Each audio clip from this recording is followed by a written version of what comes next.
Welcome back, guys, to the PCL. Here we are in match 3 for North America. I'm Fawn, once again, joined by Kresnik. We're back on the desk again. They won't let us leave. They won't, actually.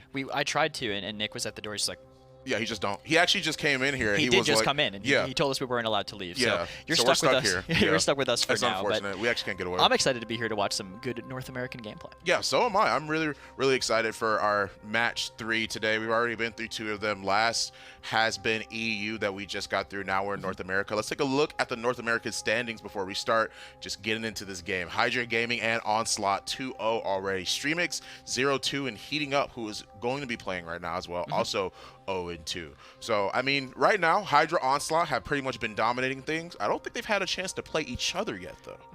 That's happening offline right now, I believe. We are going to be we're going to be watching Stremex Heating Up, though, and Heating Up is basically formerly Nemesis, entirely new roster. Right, exactly. Five brand new players coming in. I think most of the previous Nemesis roster decided to go their own way. So the spot was open, and it was handed off to a players, I believe, be the captain Heels Badman.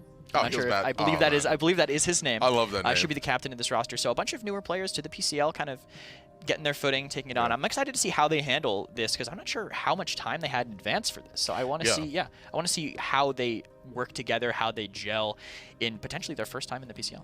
Yeah, I mean, like, this will be one of their first times that they're actually playing as this team, as Heating Up, which will mean a lot for them coming into this very first match. They do have the 0-2 as well, along with their opponents that they will be facing against. So, I mean, it'll be really interesting to see how these teams actually come together and, like you said, you mentioned it perfectly, like how they're going to work together now that they are just an entirely new team. Let's take a look at the map bans, though, see what it is that we have in store currently. Right now, Splitstone Quarry and Timber Mill, which, I mean, that makes sense. I have seen that banned before quite a few times. Stonekeep and Fish Market. Fish Market, of course, would be banned. Timber Mill and Fish Market banned. Kresnik in a very good spot. He's in his happy If I'm on the place other right team and the other team bans Timber Mill and Fish Market, I'm happy. Yeah, right. I'm content. I got a cup of hot cocoa. I'm wrapped in a blanket. I'm like, oh, maybe we can see some Jag, some Bright. Let's find out. I take a sip of my cocoa. The map picks come up, and we will find out. It is Bright Marsh against Standard. It's more snowball-y than Jaguar Falls, but still, it is flat. A lot of different compositions can be used on this map. A lot of the console picks have, even on PC, been historically pretty strong on this map. Yeah. The Assault Rifles in general. Tyra's great at point control. Vivian's great on this map into triple tank. I have been on a team on the receiving end of that before, so well aware of the influence she can hold. First bans, Atlas for Stremex, Talus for Heating Up. As well, yeah. I mean, that's very interesting because it's like sometimes, like throughout like the other leagues, like whether it be minor league or whether it be PPL, we always see that like sometimes they like are banning certain characters and other ones get through. Yeah. But console has always been like, no Talus. If I see Talus in my game, I'm leaving.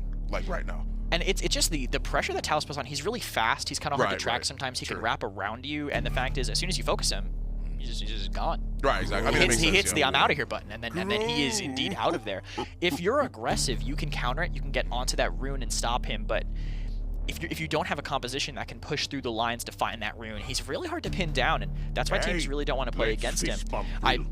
I haven't heard that Torvald line in a while, and I thought someone was talking to me like, hey, sorry, jeez. But Grover opening things up for Stremex, really solid healer on a flat map like this. And Tor Vivian, that is a good pocket composition, not only because she does a lot of damage, but Vivian's also a great Torvald counter, so that's off the board for Stremex. They have no chance to take it. Yeah, there we go, Torvald Vivian. Definitely, I would be pretty terrified of that as well. They do manage to lock the Victor in response. Tyra is gone, so there are really only 2 hit scans that you would imagine left. The Torvald being there, the Vivian being there, Grover, Victor already. We see that Terminus is also a potential pick, but we can assume that he will be picked in the PCO. There it is. There's the first frontliner locked for Streamers.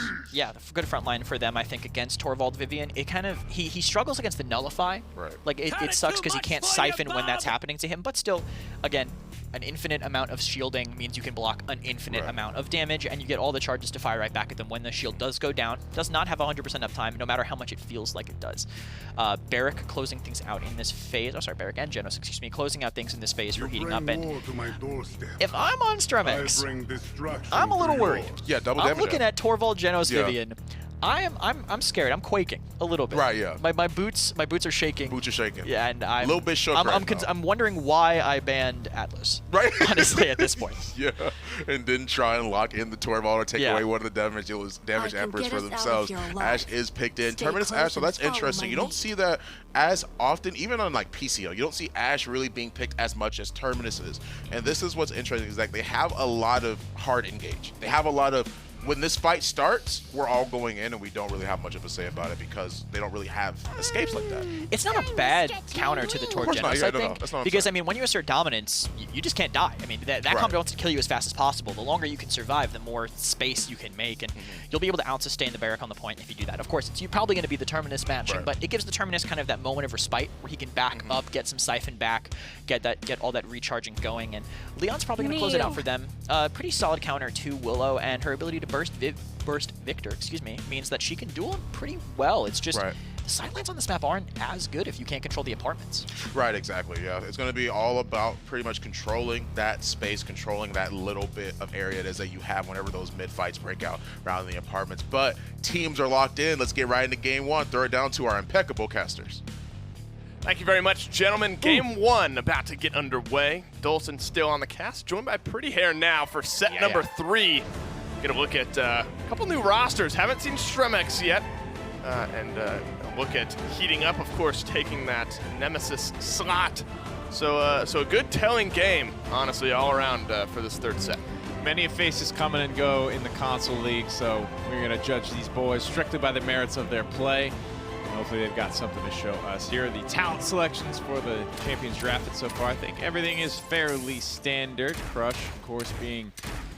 Can't even really call whatever Terminus is picking standard. He's kind of come back into the meta recently. Console only as well. Not really picked much on PC. Sure. Everything else going according to plan.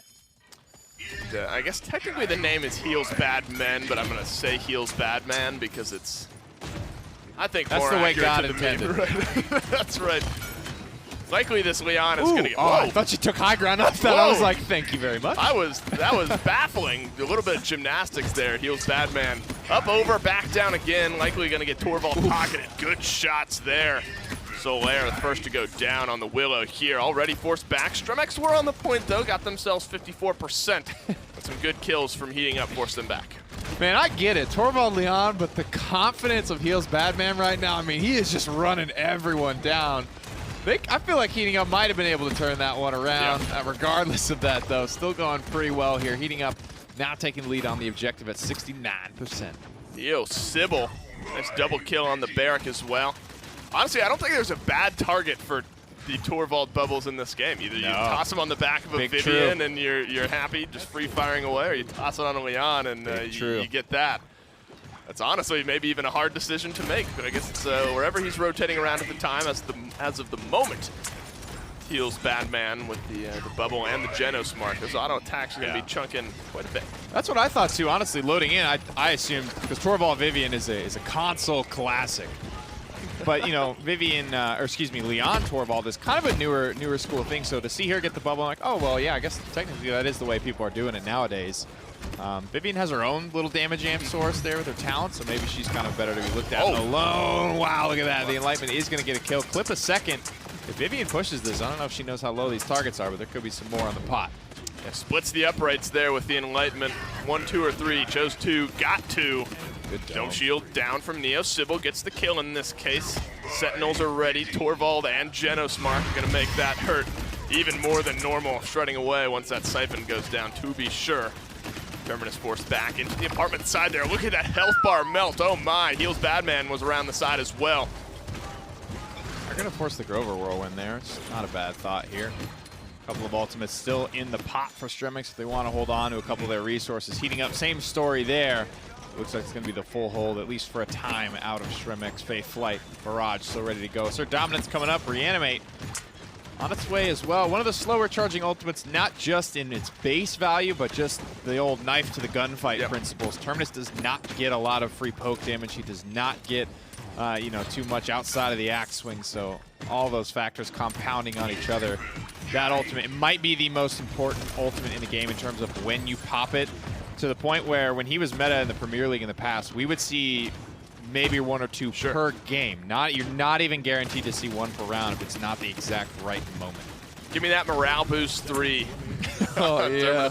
We saw a little bit of it on Willow in the last game, and those Faith Lights were up constantly. That's a good enlightenment. Maybe a little bit of chunk damage. No kills, though. Looks like Willow forced back around the side. Now with the Torvald bubble, Heels Badman's going to get very aggressive here. Out of the line of sight from the barrage. Only catches 1 of those on the chin. Atrix finds the kill on the Vivian this time around, and Terminus a little bit cut out off on his own there. Actually slams down, doesn't end up dying just as of yet. Good Victor kill on Atrix as well for Stremex. They might stall this one out. Yeah, pretty surprised they're even able to get to Terminus, to be honest with you. Good job staying diligent here. That's really what Victor is for me. Like, the skill cap is knowing when you got to just keep your foot on the gas, and when you can actually run away and survive a situation. Victor doesn't have the greatest mobility. He's got to kind of dig his heels in and be that soldier. And there will be that defense held for Stremex. Everything available except for that barrage. Some good damage. Yeah, that'll do. He's got 2, 2, and 1, but doubling up, essentially, give or take a few thousand. Everyone else in the game. 3-1-0, of course, for the Barrack, heating up.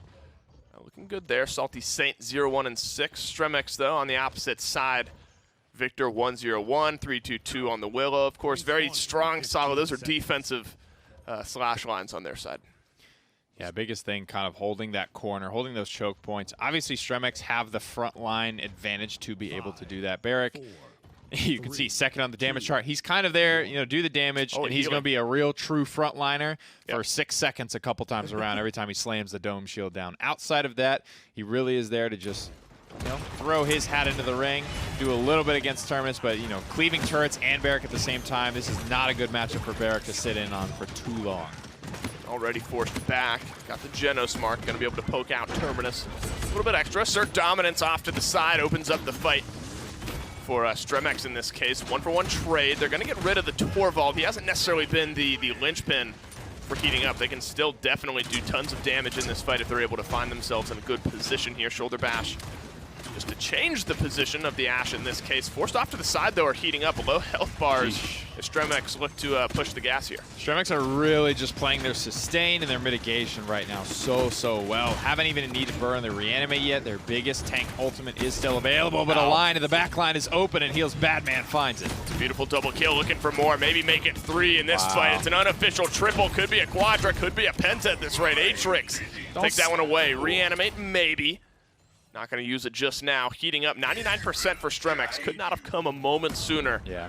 But good, aggressive individual play there from Heels Badman. I mean, that was the Hail Mary play that they needed to get themselves back into this.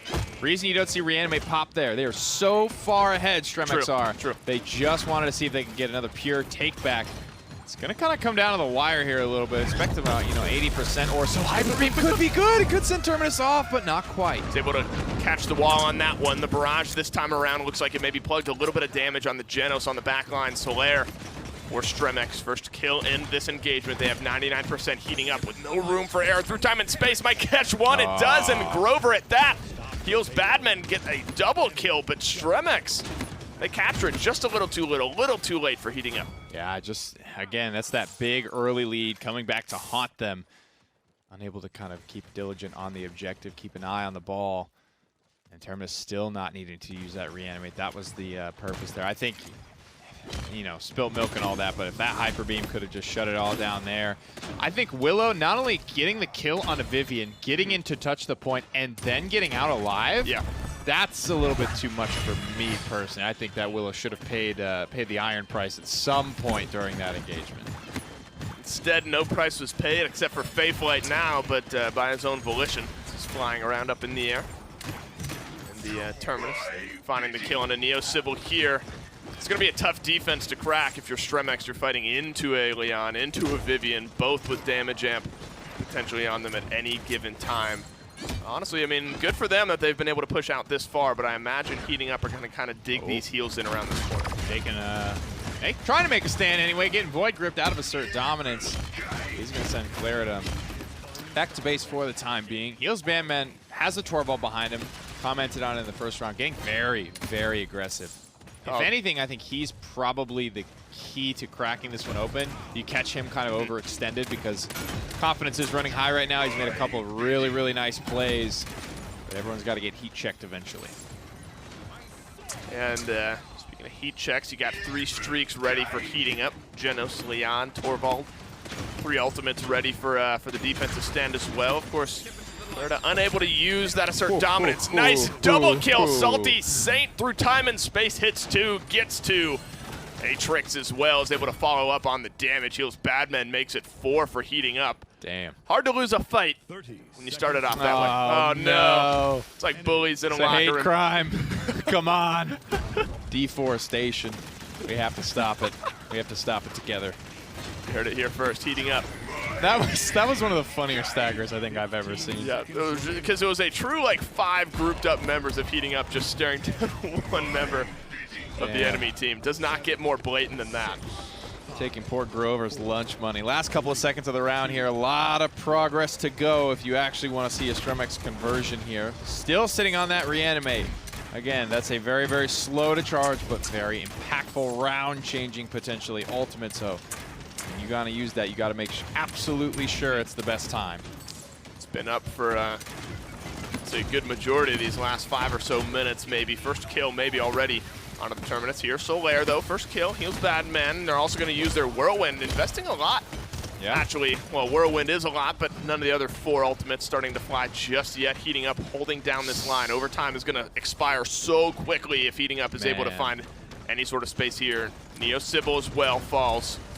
Now, you know, the overtime started a few seconds ago way further back, and they're rounding this final corner. That was actually a decent flank from that barrack. I would have liked to see pressure from the other side. Everyone on Heat Him Up already kind of conceded the rest of that ground. They've given a chance to Stremex. Lots of ultimates as they come around the final corner, but Grover does go down. Yeah, without any healing, this one looks like it might be just sealed up for Stremex. One more shot from Heals Badman will do it. Looks like they're going to choose just to run away. I don't think he saw the Willow around the corner here. 100 IQ play until the Vivian finds it. Successful defense, and we're 2-2 here on Bright Marsh. Still sitting on a lot of those ultimates. So that was kind of scuffed in a way. Here's that Hail Mary that even gave Heating Up a chance. Big enlightenment to a couple little presences, sliding around with confidence. Again, this is the type of confidence that Heals Badman needs to have, because without it, those types of plays don't happen. And that's really how you play the Torvald matchup correctly, right? You have that big damage amp. You have that move speed. You have that mitigation. You have all these advantages. You have to press them. But there has been a couple of moments here where I felt he's been a little bit overextended. And again, that's something Stremex could look to abuse if he steps too far out of line. But overall, definitely a solid performance playing with that Torvald. Yeah, absolutely. I mean, Cauterize 3 as well, Wrecker 2. That's going to be hurting so much more. Bulldozer for Terminus on the opposite side. Heals Badman was tripling up any of the damage from the Stremex on the opposite side. Assert Dominance falls down. Yeah, I mean, 46K is the next closest, so now he's not even doubling. 2.8K or whatever it is. Enlightenment rips through one. Barrage as well on the backside, looking to find the kill just in the sunlight. Couldn't see it. Atrix is able to find it, though. That's 2 down now for Stremex. They're on the point here, 72%. They're just trying to delay the inevitable here as Heating Up has started to rip through the lineup of Stremex. Is this it? Is this the reanimate, boys? Not today. Not today. That death is going to stick there for Terminus. Going on about 2.5 rounds now where he's held that. And again, there's a time to place the pop. It's Salty is just on it today, boy. Oh, maybe 1 double kill, but 2 in the same game. You got to stop it. He's setting his team up for nothing but success now at this point. Finally back to 5 strong. 2 of them are going to have to try to retake this. Honestly, so much of that delay from the Terminus before falling. Now Heating Up have just caught up despite being so in control of this one. Down comes the stun. Hyper Beam, though. Kaden caught a little bit out right now. They're able to drop back to Terminus. There's the reanimate, able to find any kills, maybe some damage, not just as of yet. Now Atrix around the backside has the Sentinels free firing away here. The Genos mark is just going to add so much damage to that. He's just looking for a target. Solaire is going to be that target. Is able to dodge out the stun, and Heating Up are at 93%. Nice strafe. Vivian needs to get back in here, though. Vivian needs to have that impact. She's already dead. She's already down. So is Genos. I think that's a flank from Ash coming out on the high ground. Well played, well positioned. Stremex are going to take this one again. I'll see what happened. I mean, quick look at the damage charts and the slash lines again after this mid. I mean, you see Heating Up at 11 and 4, 11 and 4. I mean, across the board, tripling up the damage, doubling up the damage. I mean, nobody's even close on Stremex. Yeah. but they're winning. They could maybe win this game here with one final push. Yeah, it's one of those things. I mean, you look at 3-7, 3-9 on Ashe and Terminus, and you're like, oh, those are kind of ugly, but they are getting it done. It's a Fortress Breaker Ashe as well, so she has that much more ability to kind of do that frontline job, as well as Terminus. Just being Terminus, burn the reanimate this time around. It's just that much more time on the objective. Heating Up is much more effective at winning fights, but you have to win fights so much more cleanly to actually get capture percentage when you don't have any frontline that can, really pressure it out. You see those, you see Terminus there, like, he's happy to just die on the objective to not allow any extra cap percentage to bleed out.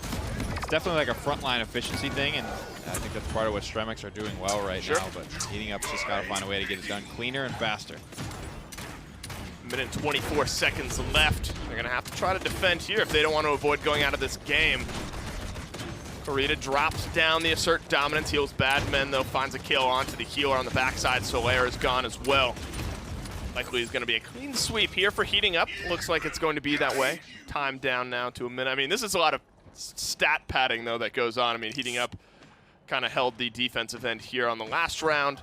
Doing so the game here is going to be absorbing so much. Free firing almost is going to be this Leon. And I guess with the Torvald and Genos, you kind of expect the stat numbers that we're seeing.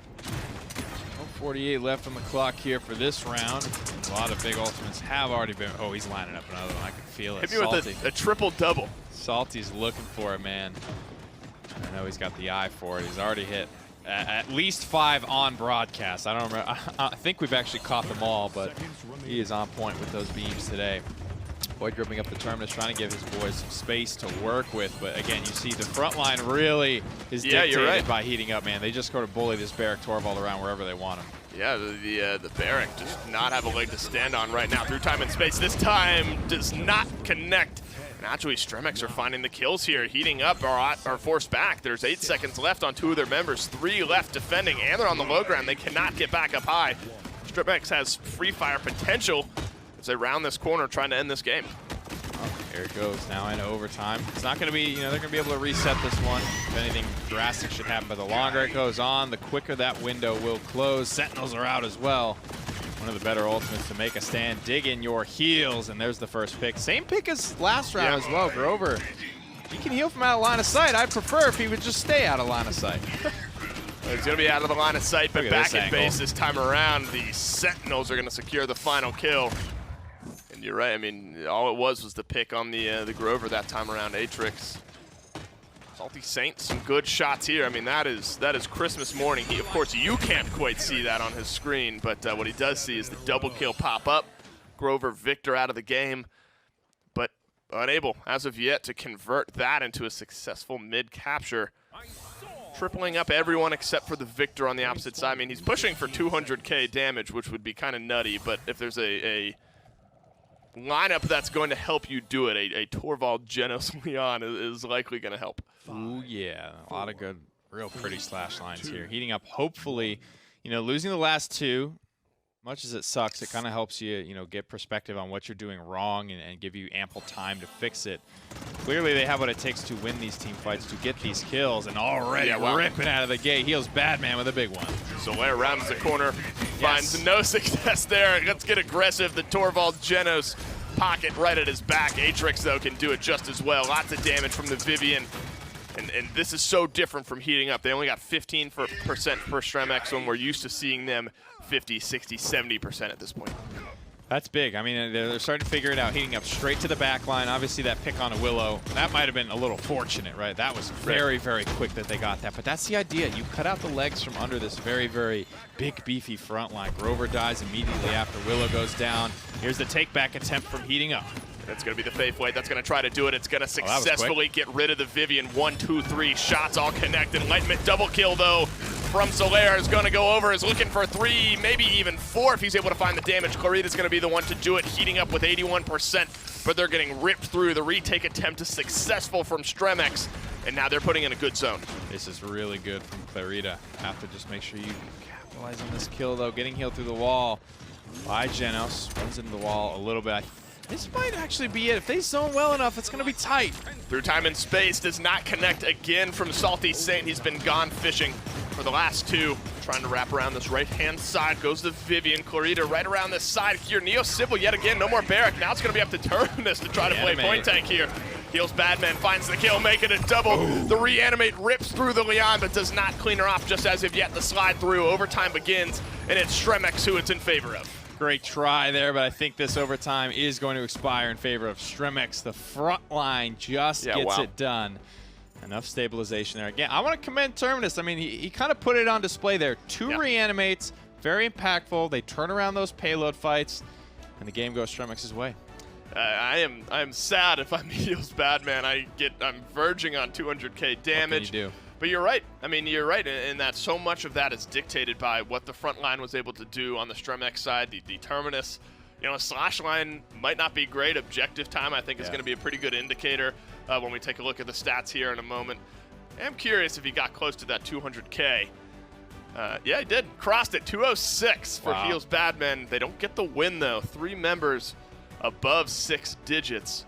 0 above 6 digits for Stremex, but the objective time, 313 for the Terminus. Nobody even halfway there, and the closest being Salty Saint. Most of that came from pushing the payload, or he's doing a lot of the point capture duty the one round they were on offense. Slash lines are gorgeous, but it just doesn't matter. We've seen plenty of games like this, though, in Paladins history. Some teams have built entire strategies for the foundation off of, you know, 3 and 10, 4 and 13, don't matter type of tanks. Right. If you're cool, you know, tanking your stats, it's definitely a way to get wins. We'll play team deathmatch, or you'll play team deathmatch. We'll play the objective. It's exactly what Stremex do this time. I mean, Atrix as well, 16, 6, and 16. You hope that you're able to find a win on the back end of that. But Solaire, big moments in this game. I mean, so much of the credit to the front line of Stremex, but the Willow, some impactful plays as well. Yeah, the only one able to pull the Neiman slash line here. It's a dirty job, but Solaire got it done. Absolutely. Bayflight's very important, playing around, especially what was a very hot Leon, so finding opportunities to take down Heals Badman and discard that paper matchup. This was a big kill as well. Vivian is a big part, and really the only way I think Heating Up would have been able to chew through that front line fast enough, quickly assassinating that Vivian. Couple of impactful rotations, kind of gets that last hit on the Genos in the back of the head, goes on, sets up the kill on the Torvald. So really involved in like 4 of the 5 total kills in that fight. Very, very good last fight from Solaire. That's the power of Faithlight. You know, you get the flank around the Vivian, last hit on the Genos, seal everything up for your team. And you know, if you're watching that game, you just look at post-game stats. You're certain that Heating Up were the ones who came out on top, but they did not. Stremex were able to find the win, 4-3. Very close set maybe in the making here. Stremex up 1-0 as we head into a break.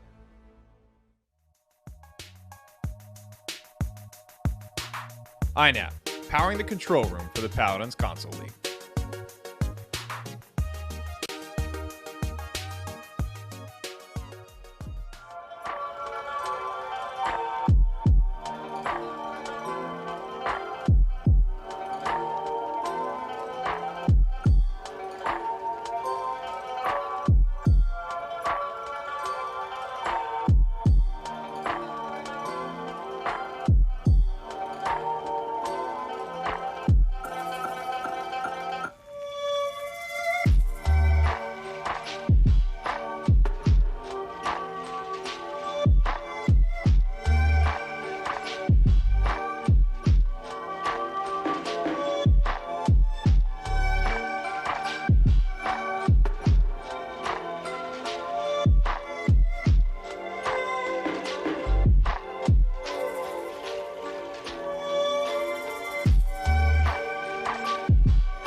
Welcome back, guys, to the PCL Game 1 in the books. Stremex showing that they're dangerously cheesy with that gameplay right there, but no cheeses in their draft. No, it was pretty standard, I felt. I mean, but like they were mentioning on the cast, looking at those stats at the end of that game. I mean, Stremex was on the attack a lot, which kind of contributed to their stats being lowered, but it's easy to defend with that composition. When you have all that damage and when there's not really a way to flank pushing around that last choke point, everything's just getting funneled into one area. All that damage goes in, and that's kind of why Stremex had their stats look like that at the end of the game. But they had every mid-fight figured out, I felt. There was some back and forth, but it was never consistent enough. Right, exactly. You brought up a good point too. It was like taking a look at the slash lines and just in general about how both teams were playing. It was funny because you were like, all right, look at the... Yeah, we walked back in and I'm like, hey, look at that and tell me right now what team you thought won. Yeah, and for a second I was like, oh, well, of course it was like, it was heating up because like their slash lines were super good. And I was like, wait, hold on. It was literally just Stremex. Like, but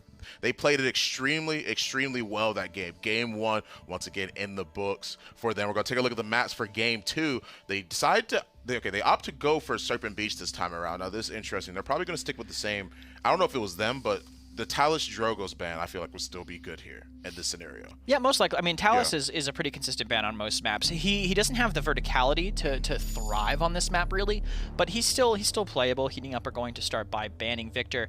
And actually, that first map, I believe, was Heating Ups. So that means that Stremex chose second pick on this map, which is interesting. I mean, they did just take it with second pick, I believe, last time, so makes sense. Don't fix what's not broken.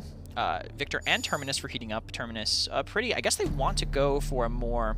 They probably don't want to surround. They probably want to play all backline at that point if you're going to ban a Terminus. Getting rid of that one-side damage denial. It's a good way to start it, and Tyra is a really big part of that. You know, if you're laying damage all into one target, she is a pretty solid backline, so I think good start for Heating Up. Yeah, I think so too as well. The Drogos actually was end up banning, but Torval and I was about to say Genos are both open once again. Now, I don't think that they'll let them just get it again. They might. I mean, they took it. They took it against it, right? So I wouldn't be too shocked. Torvald still on the table. Genos, Vivian instead going to Stremex. So they have one damage boost. They have one consistent damage hose. And Vivian is one of the best counters to Torvald. That consistent damage going pretty much straight through the shield. It's not as effective once Wrecker's online. So solid by them. And I was right about the Heating Up composition. Double backline, getting rid of the Terminus means that they can just lay damage onto the point because there's always going to be something that Wrecker will break through unless Stremex end with an R or something. Exactly. The Leon, Barrick are both locked in. Pretty good hit scans so far on Heating Up side. Barrick being one of their frontliners. Meanwhile, Stremex going for the Ashe and the potential Khan here. A very, very aggressive composition for what we've seen, especially with the Genos being there. Torval still not picked, so I would imagine Heating Up would at least try to take it for this goal. It's possible, but I think they want more consistent. I don't think it would work for what they have Heating Up wise. That's a good point. On this map, I don't think there's enough space for the Torv to work. There is precedent. I mean, they've already locked Makoa, so it's not happening. But there is precedent with that. I mean, Fnatic with the Hyper Victor strategy on this map they used to do, where they would just pocket Victor on the high ground, let him just spam down. But not what they're going to go for. Torvald a little bit too inconsistent for them after last game. But I like their draft. I think their ability to burst through the shields is good. Stremex have a good answer, though. I mean, they have Ashe Khan. That's very aggressive. I'm not sure about this Drogos into Tyra Leon, though. Neither am I. With the hunting party that she's more than likely going to take on Tyra. So you made a perfect point about how it's really easy to be able to hone in on somebody with Tyra on the side. Yeah, absolutely. And I expect Heating Up to be able to do that, but Stremex do look okay. Well, here we go into Game 2. Stremex currently up 1-0. Let's throw it down to the casters. Take us right in, guys. Game 2 about to kick off here. Stremex, honestly, in unconvincing fashion, take game number 1. Convincingly objective-oriented, I guess is the way you could look at that. Heating Up, though, they look on point. The shots look good. The damage is there. It's just converting that into some sort of objective control. Serpent Beach, honestly, a spot where some of the same struggles can come to light. You can get lots of kills on this map, but might not always find yourself those pushes. Yeah, a little bit more vanilla in terms of the approach. A lot of people, you know, if Heating Up do the same thing that they did on Bright Marsh, win that backline fight. Again, it has to be quick, has to be pretty concise, but once you take over the enemy's backline, I would say that it's probably even easier to uproot the enemy frontliner off of the objective. Bright Marsh, they're still kind of in a room. They still have, you know, you can use a movement ability to get to one side or the other and get out of dodge. But on Serpent Beach, like, look down at that barrack. Like, you're pretty open when you're out there. So if both high grounds are controlled by the enemy team, then you're going to be in trouble. Oh, wow! What a salvo from Solaire. Heals Badman. Just gets absolutely one-shot by the Drogos. He's sad right now. He feels sad, man. Forced off the high ground there, and Stremex just running down the last straggling members of Heating Up. Salty Saint not alive for very much longer in this one. Heals Badman, comes back into the fight, gets himself up to 60%. Had his revenge. That's right. Pretty quick there, too. I mean, that's it. That's the combo, the salvo spit. You can land it onto a, frankly, 2,000 HP target. Leon is one of the few backliners that's not at 2,200, so she is susceptible to that happening. Have to be aware of it, have to be careful of it. Stremex at 96% though, kind of the same story as game one, Davey. Shorter bash goes through the point here. They're going to get the touch. The overtime, that's probably expired as of now. Makoa forced around the corner. There's a little bit of healing. Shell spins in, excuse me, with no health. No shield up, just ready as of yet. Caden, fortunately taken down. Heating up, though, do find themselves on the point here. Makoa-less at the moment. The shield is going to get dropped. Neosibel has to find a way to stay alive here in this case. It's not going to happen. Bowling ball, a little bit of extra shielding. Convincing fashion, though. Stremex take point number 1. Sure do, and this Iron Machine does not appear to be stopping anytime soon. Continuing to push back, heating up. Grover bailed out, left the boys abandoned on the low ground. He's the lowest of the 3, but this is a proximity healer. He has to stay close to the targets that he wants to be healing, or it's just not going to be effective. Overpower, whiffed. Unable to snag that off the high ground. I think that's who he was going for. Yeah, it looked like anyway. he was looking at the Grover. Yeah, but, I think so. Did not connect regardless. Caden now looking to stay aggressive again. I thought the shell spin in might have been a touch premature. What was the before. point of this shell shield? They might have called him on it. They might have wrapped around the corner. Through time and space, flies through. Oh, the hook! Did you get it? Wow, nice hook. He maybe saves himself a little bit from the shell shield fiasco of 2019. Around the back corner. Good hook, excuse me, onto the ash. Right off the map. And heating up and stalled things out. Oh, man. I don't know why that got me so hard. It was just he didn't go anywhere. There was nobody around him like to push with him. He just like kind of slept, and it's the sad waddle animational way that Makoa's got. Anyway, it was a whole ensemble of things. Oh, that was fun. Making me feel something on a Monday morning. Atrix is not having fun though. Catches the dragon punch right to the chin. Assert dominance on the back line. Neosibel finally finding that Drogos. Assert dominance. Got things crazy up there in the high ground, forcing back the members of Heating Up. No kills just yet. Salty Saint very low. The Ash is going to be able to find the kill onto that one. Payload inching ever closer this entire time. Individual skirmishes off in either direction, and this payload is very close to going through. Bear's going to be forced to drop. Ancient Rage comes out, starts chunking its way through the back line. Wolfline Genos working on the front liners now, actually having a shell spin away just to stay alive. Shell shield almost instantly canceled back out. Maybe looking for another hook off the map. Probably missed that window of opportunity. Caden going to continue to push forward regardless. Oh, did he? Oh, almost. Quite. Almost.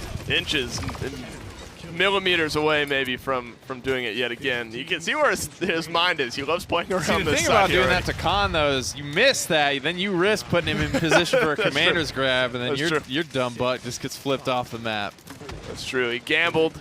Came up even on that one. No win, no loss. Successful defense, though, from Heating Up. Just on the back end of a few kills. Got very close there. This is the nice hook to Ash, I believe. Game of inches in this case. A little flick off the side. I assume they didn't get the shell shield replay. No, I'm kidding. I'm just trolling. You're doing great, Caden. Keep your thing up. Stremex, kind of the same story here. Thought was there. As Bright Marsh, just capturing and figuring out hopefully a way to push this one through.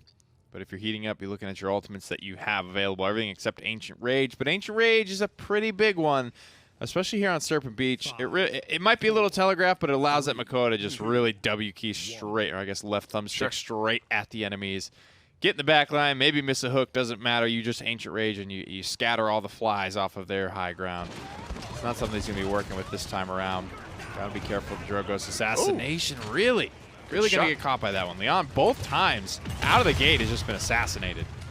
Yeah, and no more Leon, like you said. Now Stremex might be able to take advantage of it. A crossfire, though, onto the Ash is going to stabilize things for Heating Up at the moment. And now actually Heating Up are the ones who are in charge of this fight as they look to retake the high ground. Caden is going to be the one dropping that big old Makoa shoulder, trying to force Stremex back. Hook just wide. Heating Up now fighting from the point. Shell spin out, but doesn't find any safety in that one. Overpower as well. Poor Leon just cannot play this game right now. If this guy's prone to tilting, he is tilted. I will say that. Unless he has absolutely ironclad resolve. I mean, it's been a salvo spit, time and space, getting overpowered. Poor Leon, not been able to play the game much here on Serpent Beach. Still sitting on her ultimate.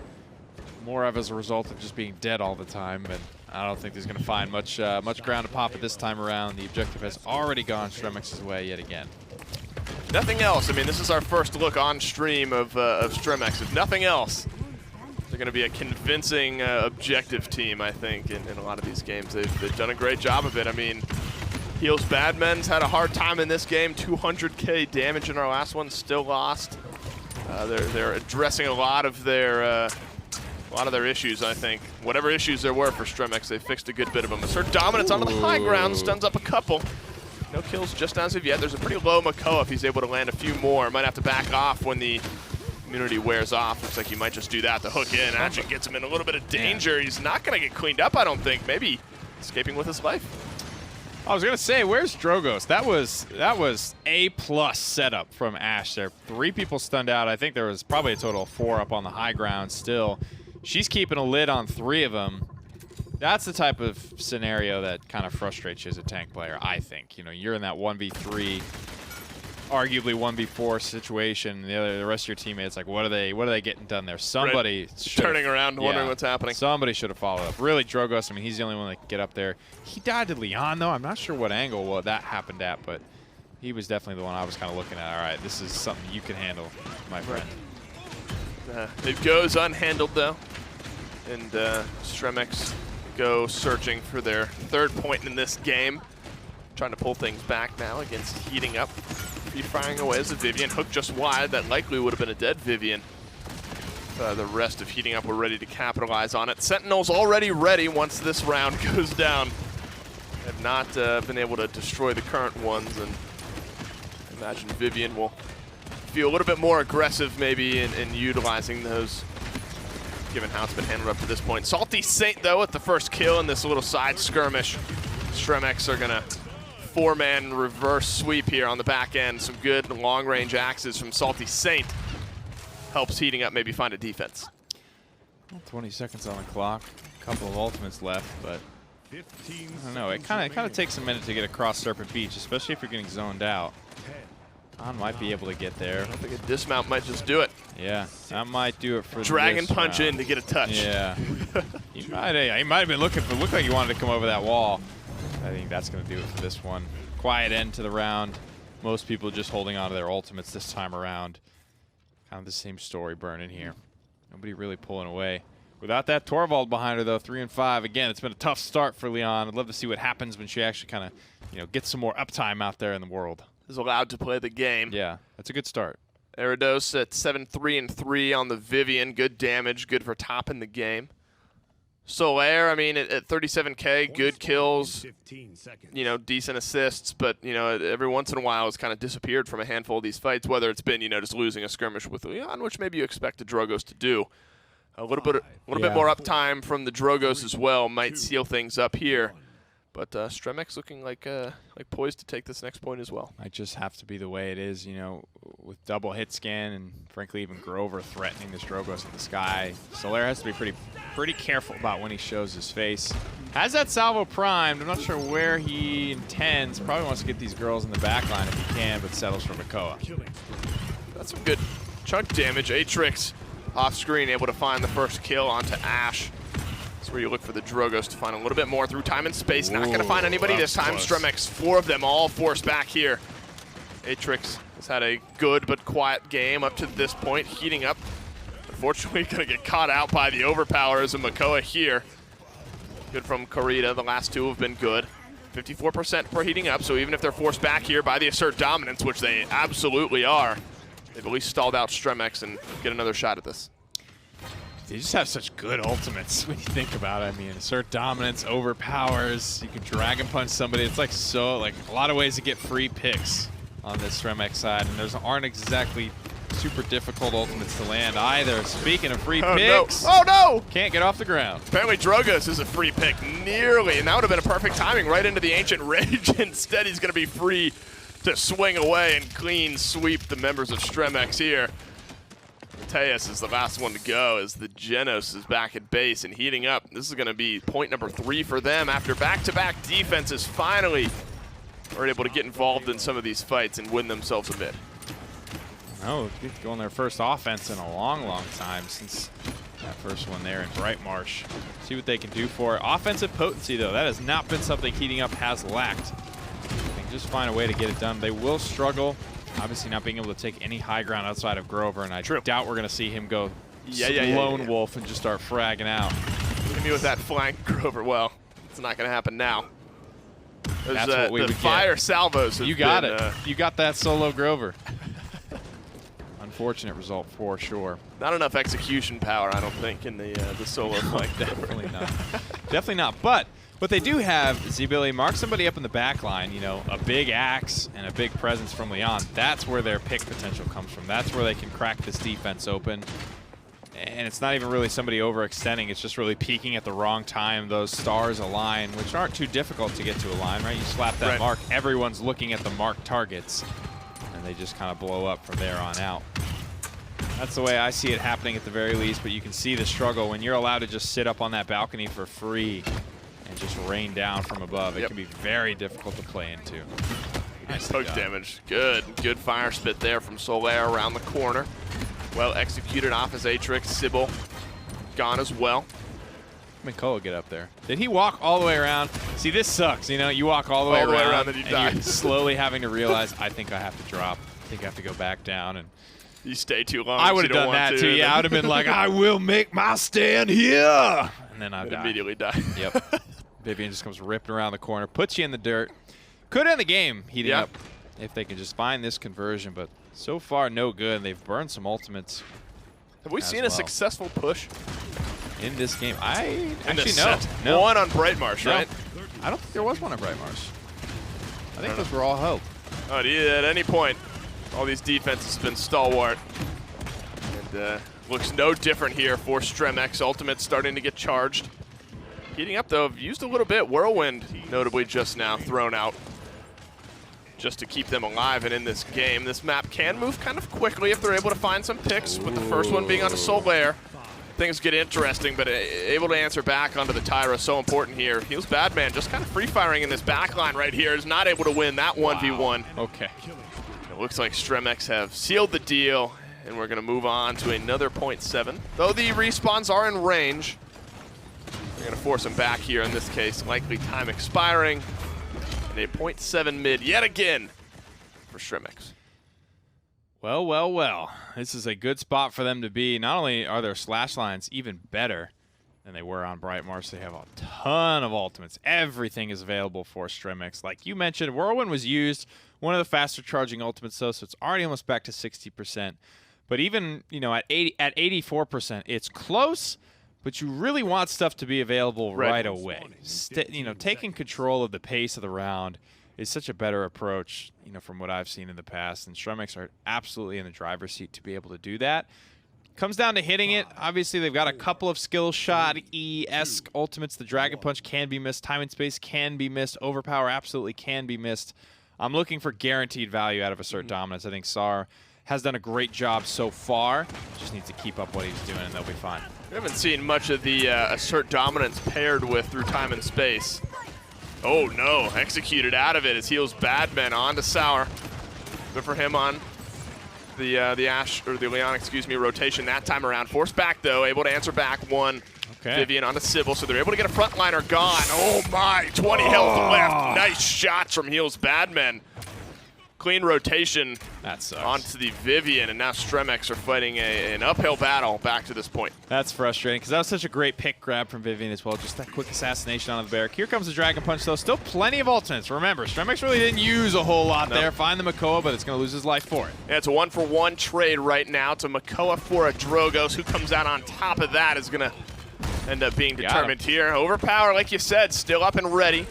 Not going to be able to slide back into that one. Heals Badman has gone. Crossfire for Aatrix is a losing Crossfire. He's forced back. Not able to get really any value out of that one at all. 72% for Heating Up. Oh boy. Stremex are fighting an uphill battle. He could do it again. He did do it again. Nice shot.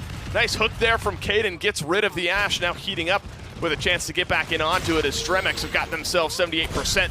The Ancient Rage starting things off. A lot of cooldowns to work with here. A lot of HP already burned through Whirlwind as well to keep this Ancient Rage on its toes, but Grover will go down. Does Khan backpedal out of this successfully? No. He loses his life as well. Great hook off the high ground. That might be one of the critical picks, but they missed it. They're not able to get the kill. Atrix is still alive. 96, 99% for Stremex. Overtime is beginning. Look out for Atrix. He might be able to turn this game around. The Ash is able to get the kill. So is the Genos. Nobody else for heating up in range. Wow. And Stremex go up 2-0. I'm actually a little bit surprised. I thought they were going to have that one. They had plenty of ultimates to work with coming back in there.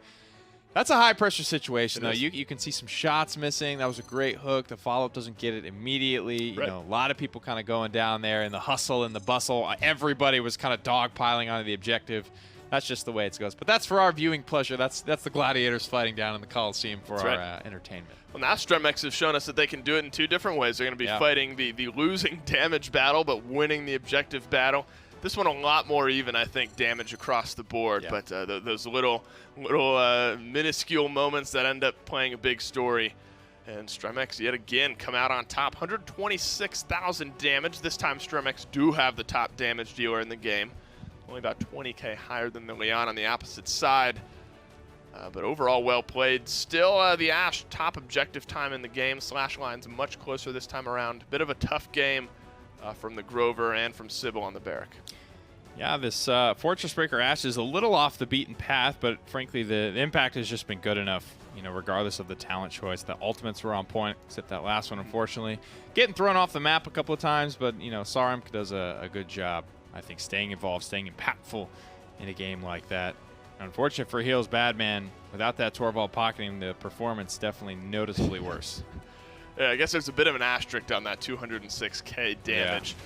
The Vivian has Genos, still able to do top damage in the game. And this is what you get when you allow the Vivian to sit back free fire. There were numerous moments when the Sentinels were up while the previous round of Sentinels were ready to go as well.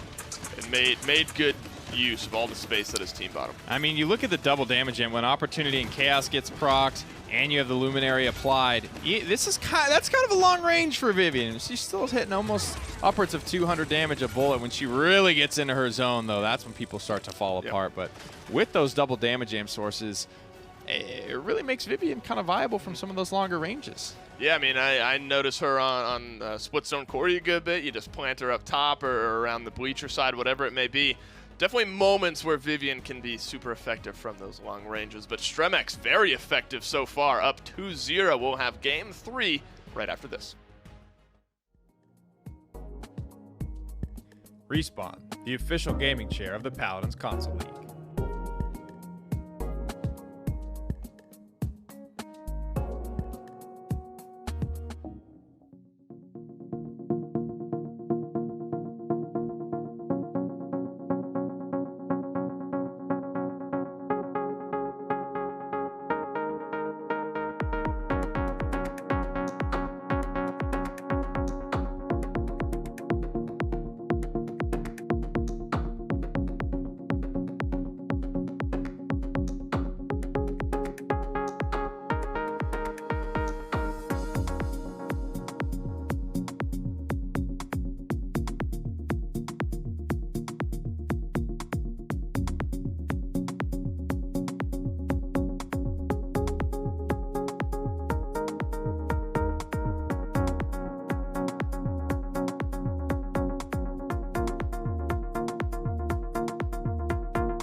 Welcome back, guys, to the PCL Game 2 in the books for Stremex, introducing us to a little bit of a new flavor, flaming hot with that draft and with the gameplay coming out from Serpent Beach. Very well done overall through them. Now that we're up 2-0,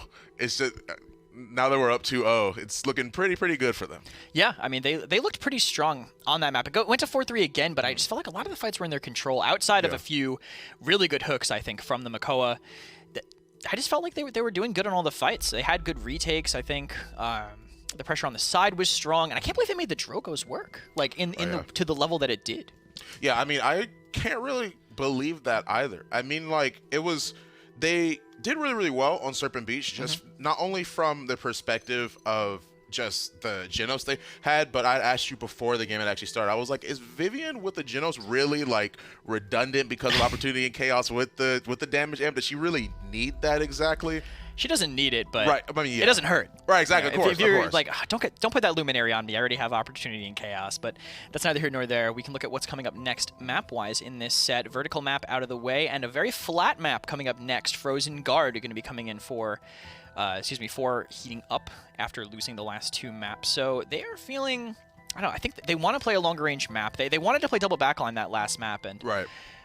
This is another map where you can pull that off. You know, you can have that rotation potential.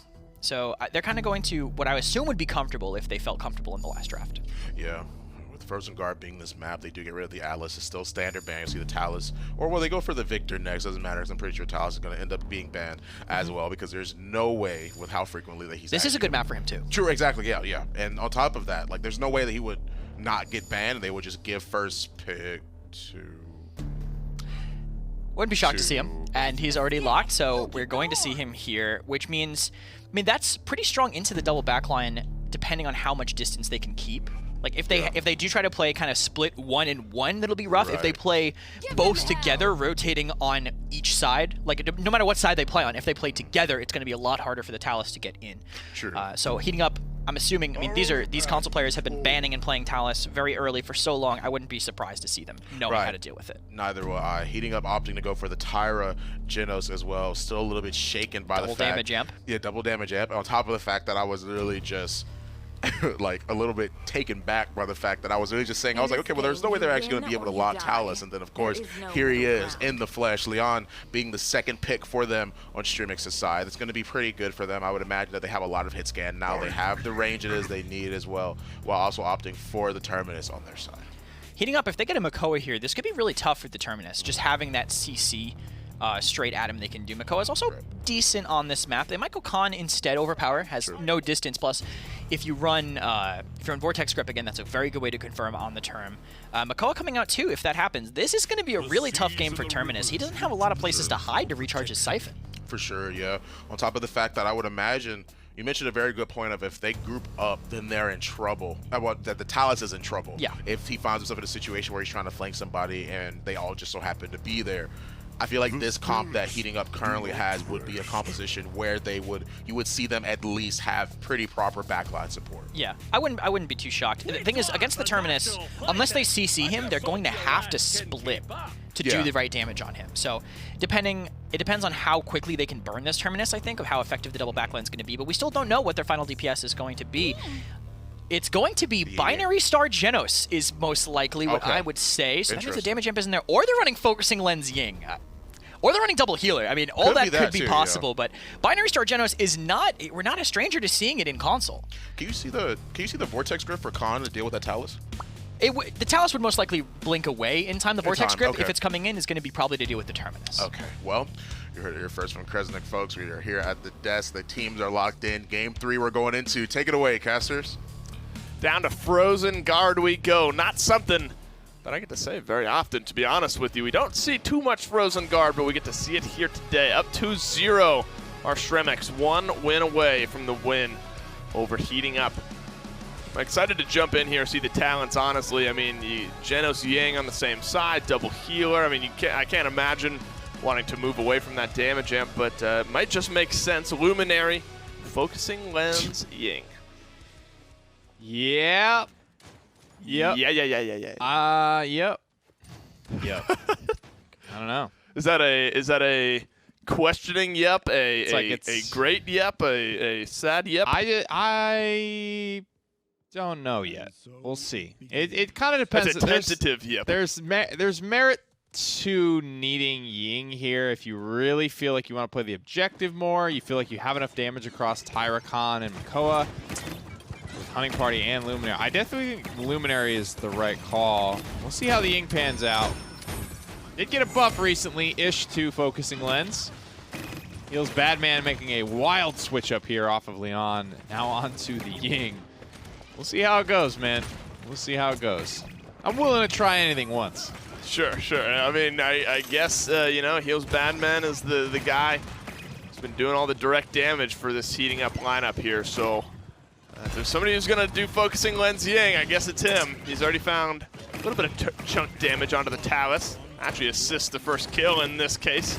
hanging around mid-range damage-wise to start this one off. Exit stage left goes Caden onto Talus. Good hook that time around, heating up now. Retake the point here, 42% is heating up, begin to run down the rest of the lineup. The boy is absolutely pumping on this focusing lens. You love to see it. He's coming up on that ultimate illusory rift. Quick, quick, quick to charge. A lot of other sources of bonus damage as well. Here comes the Terminus on in. Void Crypt up, Slain out. Can't even touch the objective. That's a clean grab for heating up off the start. Sample size still too small? Sample size still extremely small. We'll see how it goes as this evolves. But again, small damage buff recently, 2 focusing lens, 2 other sources of damage amp. It's real, man. I mean, that damage, it's gonna work. It's gonna stack up. I mean, everyone's weapon on this heating up, you know, on this heating up squad, like that damage is going to stack up after a little while. Lots and lots and lots of ultimates from Ying. She makes up for what Genos lacks in the healing department. There is the pros and the cons, I'm sure. Yeah, the illusory rift countered out by the whirlwind there. Crossfire as well from heating up. Tried to bust down that door. Stremex all forced out of this this tunnel hallway here. I think Mako with an Ancient Rage is going to feel aggressive. Good Void Grip, always able to Rune of Travel right out of that one. So close to losing his life there as Erados on this Talus. Yet again, though, he's within 300 health. Ancient Rage is going to keep Mako alive. Wow, he shell spins his way out of that one. He's got 2 sources of healing now, and it's going to help him stay alive. The sample size grows ever in favor of Ying. Higher to the back line, but there's enough damage waiting for Talus. He just goes down. Time and Space is at the ready. Likely to hit? I don't know. People are starting to group up on the high ground. This one's looking juicier and juicier by the second. He finds one. That's who you're looking for, too. Some of that long-range damage from the high ground. Dome Shield as well is going to stall this one out. Clarita drops down, trying to even things up here. All forced back, heating up, find the first kill, but are not able to really convert it. Illusory Rift up yet again. Wow. Clarita not long for this world. Whirlwind as well is going to counter things out one more time for Stremex here. Void Grip up onto the barrack. He's able to bowling ball, rocket shoes his way out of that one. This payload stalled out exactly where it's at. The heating up are starting to knock down these doors. Oh, Makoa kill barrack. Come on. He's just so concerned with who's on the high ground here. Hooks him down to actually contest. If they don't want to contest the payload, let them. Just let this one go through. Target prioritization. I think if that barrack dies a little bit sooner, Terminus isn't even out here to contest. Could have been forced to reanimate, but that's a long windup. Payload goes through before that's even a factor. And here we go, baby. Ying's in there. Hit me with that 208 Ying. Ying is within 5K of the leader. Deathless. All good things, man. Nothing to report but good things here for Ying. 0-4, 0-2, 0-2, 0-2. 1 kill that first round. Yep. On to Tyra. My goodness gracious. It's been overwhelming for heating up. It's one of the ways that, you know, a composition like this can go with so much healing, sustain, and frankly, again, still a lot of damage given the 2 sources of damage amp and, you know, taking the damage talent for Ying, taking, you know, 2 frontliners that have good, solid weapons as well. This is a very, very jack-of-all-trades composition. Yeah. They've got it all. And the healing numbers kind of reflect a lot of that as well. Grover, of course, with Whirlwind and all that's going to take that top mantle. But the 2 combined on heating up is enough to overtake the total healing in this game. Dallas has been getting hooked out a good bit by this Makoa this game. Erados has not had an easy, free-flying time as you might hope when you're playing the Talus here in the console league. 66% though for Stremex. They're able to find the first kill as well. Onto Caden. Rune of Travel goes down, looking to get aggressive. Find 1 more kill, forcing him back. 85% for Stremex. Heating up, have to find a way to get in, get a touch. Maybe a pick will do it. Up and over the head of the Khan. The bowling ball keeps him alive though. Overtime begins as Illusory Rift comes out as well. This is just Terminus' situation. Everybody's forced to run into him. Grover's there, absolutely rooted down, healing everyone up. Gonna have a whirl, or just popping that whirlwind now, keeping everyone alive. This is a great situation for Stremex. Yeah, through time and space does not connect, but Erados is able to get the kill onto the focusing lens Ying. A double kill for the Talus. Solaire adds 1 for himself as well. Stremex get on the board after a single kill first half to this game. Stremex are able to get on the board with their first point. Comeback mechanic definitely helps, so we'll have to see how they fare when that's not available. But Stremex, they do a great job. If their composition gets to kind of its spot, which is, again, Terminus, people having to run into Terminus, as well as there's absolutely zero real dive outside of like Ancient Rage and just walking at Grover. But if Grover's allowed to kind of sit in a pretty safe position, you know, with Leon kind of babysitting him and babysitting her a little bit, if he's doing his thing, healing 3-4 targets at the same time, this is going to be a hard composition to crack. It's a good start as well for heating up.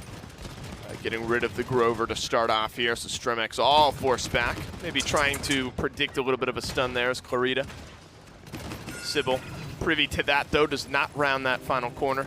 Dallas getting very low up high here, is able to rune a travel, get a little bit of healing on the back end of that as well. All grouped up as Stremex. Stun comes down. Neo Sybil's caught out by that one. Does not die just yet. Illusory Rift used there by Heal's bad man. I guess true to his name somewhat here in this game, playing a bit of a hybrid healer, damage dealer for the first time in this set. Rampaging Eridos finally starting to come into this one is the Talus. It's heating up or forced back.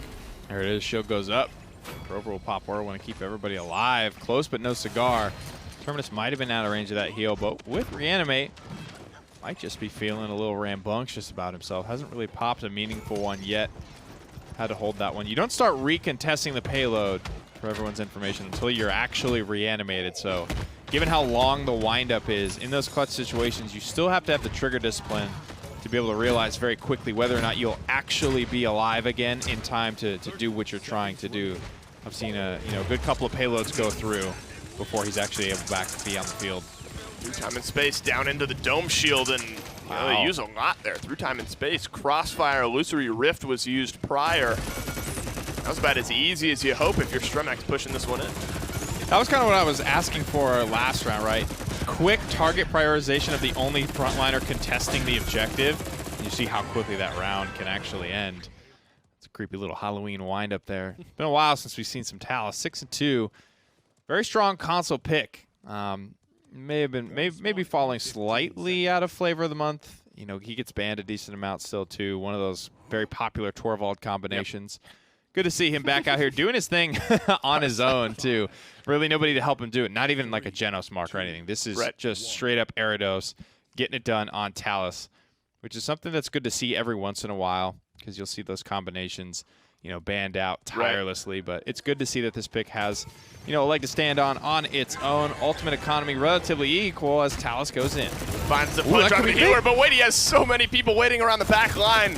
The overcharge did not find any kills here in this case. Caden with the first one actually is able to turn things around. Heating up, we're very grouped. It could have been a great Talus flank. So bad for heating up, it did not end up playing out that way. 1-for-1 trade is the way this one goes. Illusory Rift back out as well for heating up. Tops off those health bars, but yet again, it's Stremex who are forced back here. Heating up, fighting from the point. 54% though from Stremex. No comeback mechanic this time around. Have to get it done the old-fashioned way. Heating up is just a little bit behind, but like you mentioned, they're closing that gap quickly. Not a lot of ultimates left on either side. Overpower versus Enlightenment. Nothing else is even close. Everything else at about halfway there, so truly the old-fashioned way here. Overpowered across the map. The only Enlightenment, whether they knew it or not, that is a critical grab for Neo. Yeah, I mean, both of the ultimates effectively taken out of this fight. A nice double kill from Matrix, though, pulls things back for heating up here. Caden throws his hat into the ring as well, and now it's down to Eridos to try to find a miracle play. Looks like he's not going to be able to do that just yet. Time for Stremex to come back into it, though. Without the healer, it becomes much more of a difficult situation. It looks like heating up are on the board with point number 3, looking to end this game and get themselves on the board. Yeah, just a really good grab, I think, from Khan. Again, whether he knew it or not, Enlightenment was one of the resources, and you kind of saw it lining up too. If he was feeling greedier, probably would have went for it. But that was such a critical overpower to have grabbed. And this time around, could end the game for heating up if they can make it all the way. They got very, very close on their first offense, and Caden actually looked like he's a little scared of his own teammates' time and space there. Maybe it's just reflex at that point. I think it would be. Yeah, you gotta be on the lookout for those laser beams at any moment. Talus will rune a travel right back into the face. Definitely looks like a fight where some big ultimates could pop off. Yeah, I see the Whirlwind answer yet again. Illusory Rift has been time after time, seemingly, where Illusory Rift will come out and the Whirlwind immediately answers at 51 health. Neo Sybil rounds that corner, gets rid of Eridos on the Talus. No longer streaking out as he was last time around. Crossfire finds so much damage on a Solaire. Stacks up with the hunting party mark as well. Atrix with the double kill is going to assist number 3. Unstoppable now. is that Tyra is heating up, look to push this one through. This, yeah, realistically, I think should be it. That's a lot of great picks gotten right at the end. Overpower's almost up. Ancient Rage is up. Unless a mismanagement of resources happens, okay, they don't even need them. I mean, hitting up had that one in the palm of their hand. That was absolutely their game to lose after, you know, a Tyra ultimate of all things just gives it to him on a silver platter. Rips through 2, assist number 3, and the targets are good time and time again. It's like the Grover's the first pick, and the rest of Stremex just kind of fall by the wayside after that. There were some moments of brightness, but you know, it's a convincing game for heating up. They're able to get themselves on the board here and actually make this a set. Yeah, man, that's pretty competitive. Heating up is definitely the more known roster, known names, a couple on there. You know, you're looking at a relatively new roster here with Stremex, but someone we've had under the microscope and has performed, I think, for the most part. Healing numbers, frankly, I mean, you look at what Ying brought in terms of damage, 74K, as well as 91K on the healing charts. An interesting pick, but one that certainly paid off for heating up this time around. I mean, second damage on the team, third or fourth in the game, 4-2 and 18. Could be a thing. Second highest credits in the game. I mean, it's there. Heals Badman apparently making it work this time around. 7-3 and 11. Of course, for Caden, Salty Saint 3-1 and 20. I mean, top to bottom, you could say everyone on heating up because they had some great slash lines. But the focusing lens Ying. Oof. I guess that's what we have to put our focusing lens on here. That's good damage, man. She's got the Luminary right now, cranking out that bonus, 304. I think there's 5 ticks, so she's you know, upwards of 800 a burst, I think, if you can connect everything.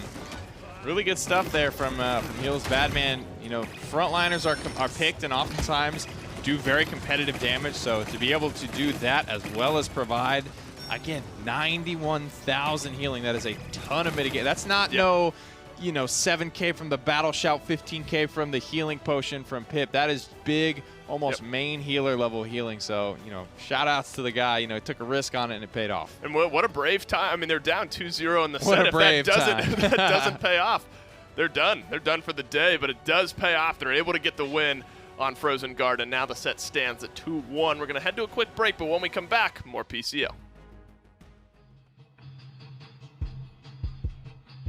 SteelSeries, the official peripheral provider of the Paladins Console League.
Welcome back to the PCL. Game 3 in the books of Heating Up. Despite the flaming hot that Stremex has, luckily, Heating Up was just a little bit hotter. I'm just not even going to try that at this point anymore. No, it's fine. We can leave it where it was. I tried. It was my last attempt, but regardless, we did see a very, very good game from Heating Up. They did a good job. They did pretty well, just overall, man. I think so. I think the double healer was really good at dealing with the Talus. Focusing Lens was a really interesting pick, but it makes sense because now the Genos can spread the damage boost, and Ying doesn't really have to focus on healing when she doesn't have life exchange. Sure. She could just drop the illusions, let them do the healing. I think it was like a respectable 91k from her across that game, you know, through the Illusory Rift, through the illusions. That's not bad, and that extra little bit of healing across the board in every fight shut down that Talus, I think, really well.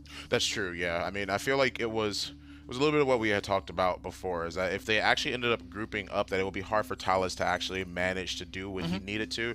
And I feel like we saw some of that, just like a tiny bit of what it was that we were talking about. We're going to see what map it is that we have for Game 4, though. For Game 4, we have Jaguar Falls, which is going to be really interesting. It comes in a little bit later than most of the time we had seen in EU. All of it, Jaguar Falls was Game 3, but Game 4, still a little bit of time for us to have some Jaguar Falls action, just see what it is they have in store for us in terms of picks and such as well. I mean, of course, we're going to end up on Jaguar Falls, right? I mean, of course. It's the standard. It is flat, going from one flat map to another, but a lot more corners, a lot more places to hide. So some of those healers that are really effective in that area, Genos, Grover, we'll see them a little bit more, and anybody that can cross distances very quickly are also going to be really good, you know, because you can get, instead of getting from your side to in front of them, like you get on a Frozen, now you're going to be behind them. You know, you're going to be in a perfect flanking position to pull that thing off.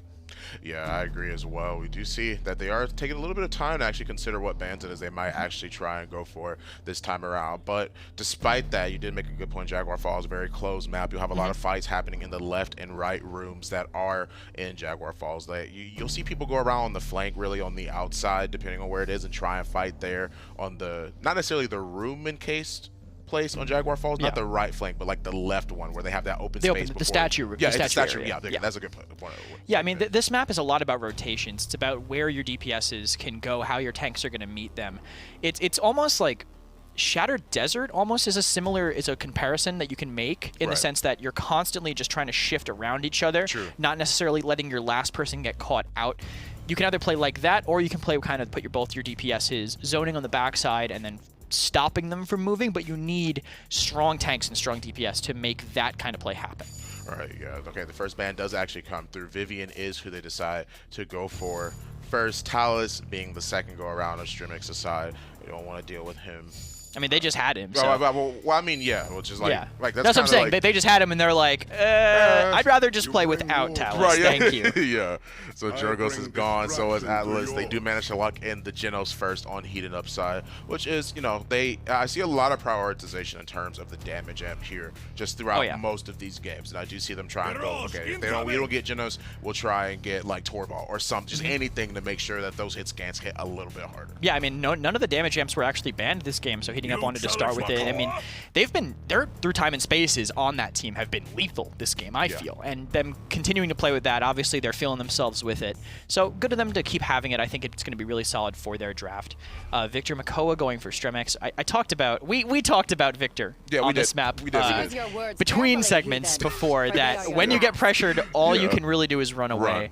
He does a lot of damage, but they really need a good way to confirm, because I believe that last game, that was the Victor that did 200k damage. It was, yeah. And they still couldn't take the game. Right, you know? exactly. They still just could not handle it. So hopefully they have a good way to confirm here. Tyra heating up a double damage amp stacking on their side. It's been not great for them so far, stacking the amps, but hopefully they can flip it this time. They go for the Terminus again. We had talked about it before. I believe it was like last game, or at least the game before that. One of the games where it was that we had actually seen that somebody had locked Terminus into a situation where they had both Makoa and Khan.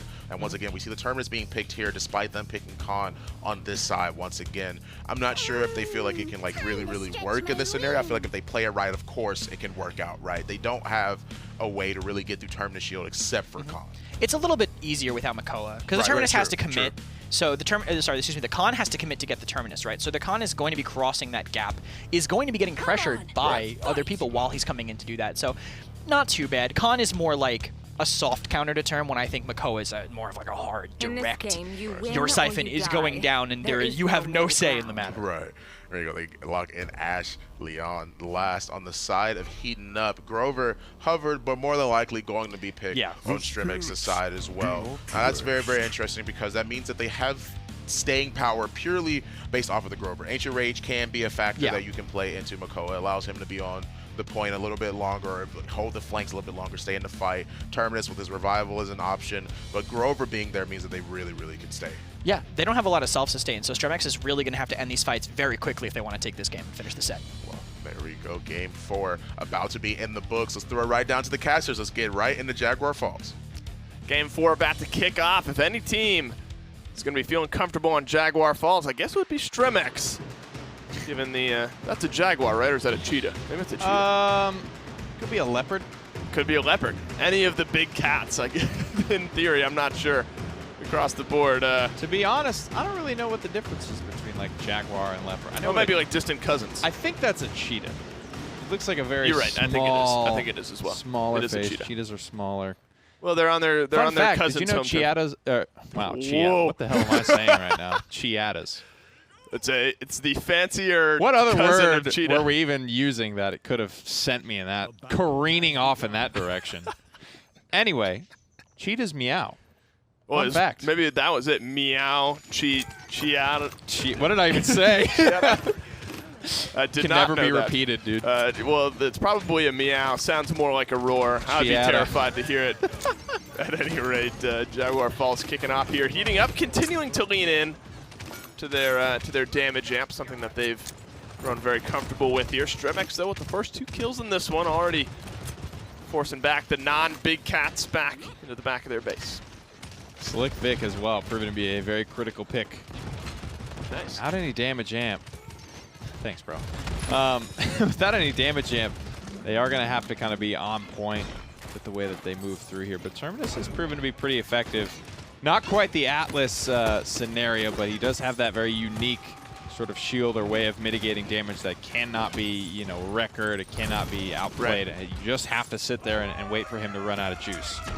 For Tejas, first one to go down one more time. No more Grover, but does not matter. The Victor barrage onto Heels Badman is enough to trade this one back. Heating Up are still in a position where they could kind of win the fight after the fight. But all things considered, Stremex are the first one on the board here. Maybe a few trades on the back end of it, but still 1-0 for the Red. Once Ultimates gets involved, obviously it's going to be a very different story for both sides, and I say that, but one barrage has already happened. I'm looking more so at overpower, at assert dominance. You could even chain, you know, time and space off of assert dominance or something like that. There's a lot of room for setup in a very potent team fight. Nothing you could do about Power Siphon other than waiting it out, but you could just overpower and throw Terminus off of the map. It also gets rid of the option for him to reanimate as well. So a very effective potential counter on the board for the big man who captured that payload from 100% to 0. That's just the way Stremex have been playing. They sit somebody on the point, let them hang out there for the entire time, hope they win the fight. If they don't, they're far enough ahead that they get another chance or two at it. And this time around, it does pay off. Eridos played Talus last game, was kind of the one shining light on the Stremex side. More of the same here. Through time and space from Salty Saint back to his Bright Marsh form, finding the pick there on Eridos. Reduced to cosmic dust, my guy. That's the closest thing to getting Thanos snapped with Paladins, for sure. It's got to be. Unless, good look. Although, Getting killed by the golden weapons is pretty close as well. You I was just gonna say Dragon Punch, but it's less of a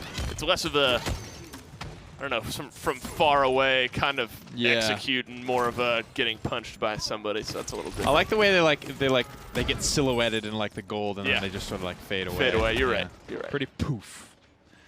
I'll stop you when you're wrong, and you're not wrong. Fayflight could turn things around here.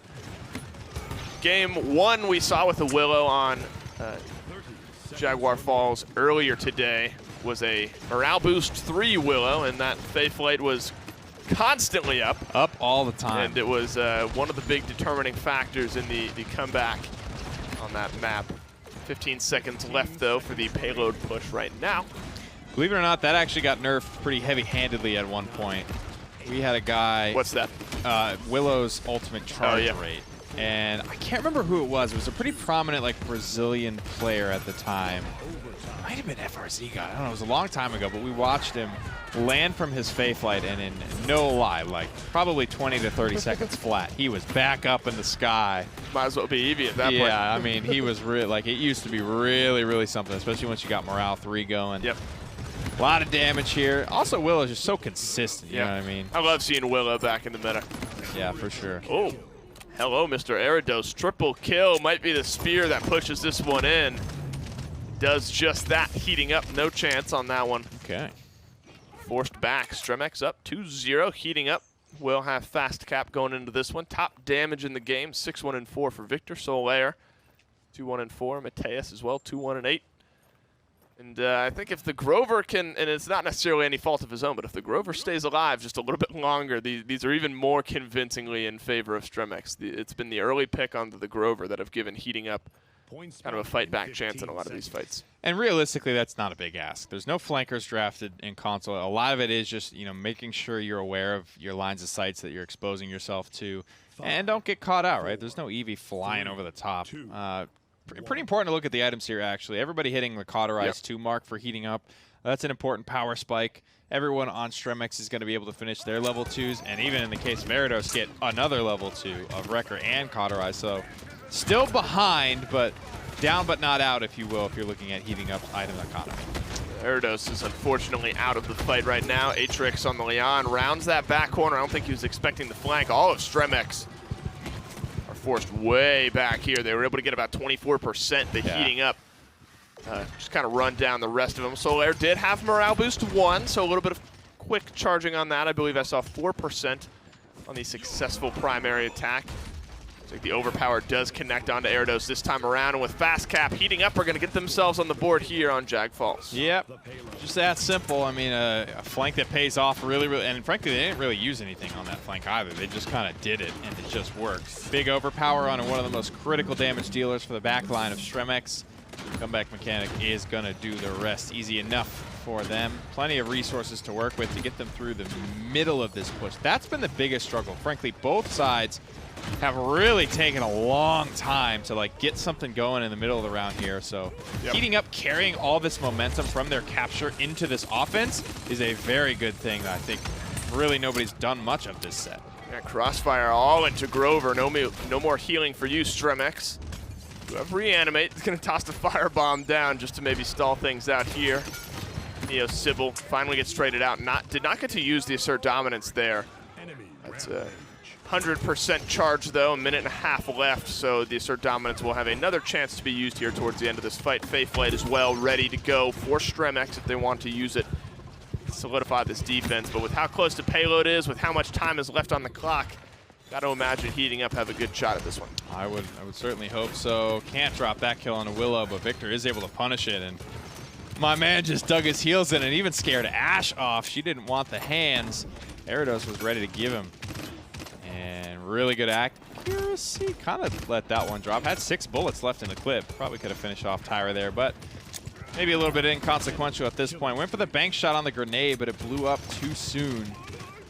These staggers might turn into some. Yeah, this is one of those. Remember when that Grok, they left him alive too long? It's kind of like that-ish a little bit. I think we really should have confirmed those kills. Yeah, right there. I mean, 2 seconds left on the Makoa, and now Grover gets added to the pile. 10 seconds on the healer for Stremex. So much space is now gone, all forced back into their base. Terminus is alive. Reanimate could be used right here. He is going to bring it out. Maybe a little bit of damage. No, they're able to get behind the pole, but if nothing else, the cooldown on the respawn is gone, but he's down to 1,000 health. Gets a little bit of healing. Barrage as well is going to get thrown out there by Erados. The nice snipe there from Salty Saint keeps Heating Up in this one. Assert Dominance, Crossfire, and Overpower all ready to go for the blue side. They could use that to wedge themselves in. 10 seconds left. The respawns are kind of far away. It's really a last-ditch effort here from Heating Up. Well, they have ultimates to work with. Just a matter of Heating Up feel like they want to make this happen. It's really, if they don't spend the ultimates, I don't see it happening. Everyone's kind of back right now. They've done a good job stalling out without needing to pop anything. Yeah, they forced their way back into this one. Assert Dominance finally drops down. Whirlwind is going to counter it out. Heating Up are looking to try to end this game, or end this fight.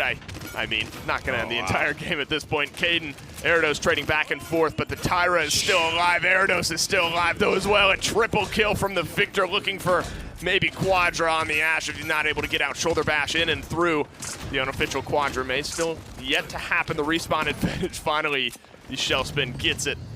That was the longest overtime. It finally expired. Stremex, successful defense, and point number 3. Yeah, man, if he gets off the leash, it's just that simple. Once things get dire and people stop really paying attention to the full situation around them, things can get ugly, especially when Victor has a line of sight. I mean, he's not missing many shots there.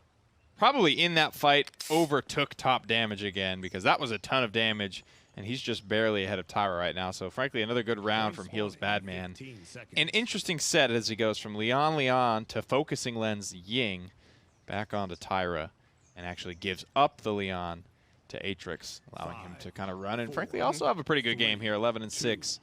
Healing numbers not too disparate. Grover just a little bit out in front. Items, again, in a good spot. Stremex still ahead, but not so much so that I'm overly worried about Heating Up being able to compete. Well, if they capture this point, they win the game. They have morale boost 2 on the Fae Flight, so might expect that one to start off early on here for Stremex. Very low. They're already forced back by Heating Up here. Terminus has to use a Siphon. Shoulder Bash misses. Now Neo Sybil's in a bad spot. The body block saved the life of Terminus. Wow, he's still alive, and they might even get a kill for it. Oh, come on. Needs to hit that one more shot. The hook might just confirm it. Overpower on the backside.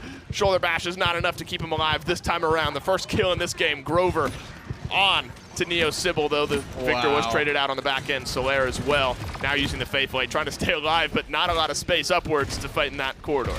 My goodness gracious. Caden is trying to bait in this Makoa so we can Commanders grab him off the edge, but Makoa is just not biting. Nice timing here. I mean, this has been really a game of inches for both sides.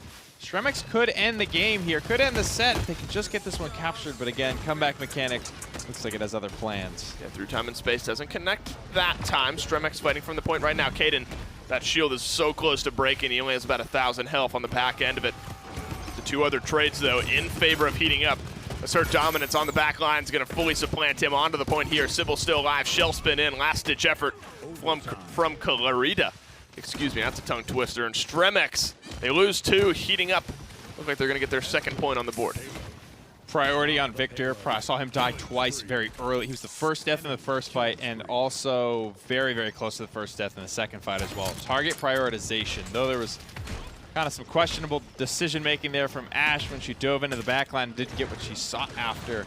I think those critical shutdowns onto Victor and Willow are the sole factor that wins that fight for Heating Up. Very important target prioritization there, so great job from Neo.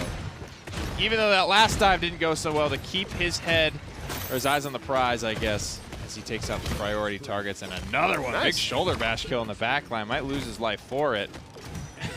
But wow, great job well nonetheless. Played. Staying alive behind this rock. We've seen our fair share of 3-1 turnarounds today. Stone Keep, actually Jaguar Falls in our first set might have been a 3-1 turnaround as well. Stremex were able to hold on defense last time around. Got another tall task in order to do the same here. Crossfire could find some value. All grouped up. Stun does not find anyone this time around. Heals Badman. This is a big 1v1. If he's able to get the Willow dropped off, becomes much easier, but instead Solaire is going to find the kill. Minute and 15 seconds left. Payload a hair's breadth away, but Heating Up are forced back. The ultimates to work with as well, and pretty damn close as well. That's a great way to start it, but still shoulder bashing out. Heating Up have what they need to close this game. Not really pressing that kind of gift that was dropped right into their lap. And, again, enough time to work with, but I think that was a good as opportunity as any to just get it going. Lots of low health bars on Stremex. Reanimate is ready. Might have to use it. Is going to use it. Neo catches a little bit of it there. Heating Up, though, finding all of the kills. Looks like the overpower was used. Makoa with the last-ditch effort to maybe get one on his way down. Heating Up still alive. Heating Up finding the kills, and Heating Up tie it up at 3.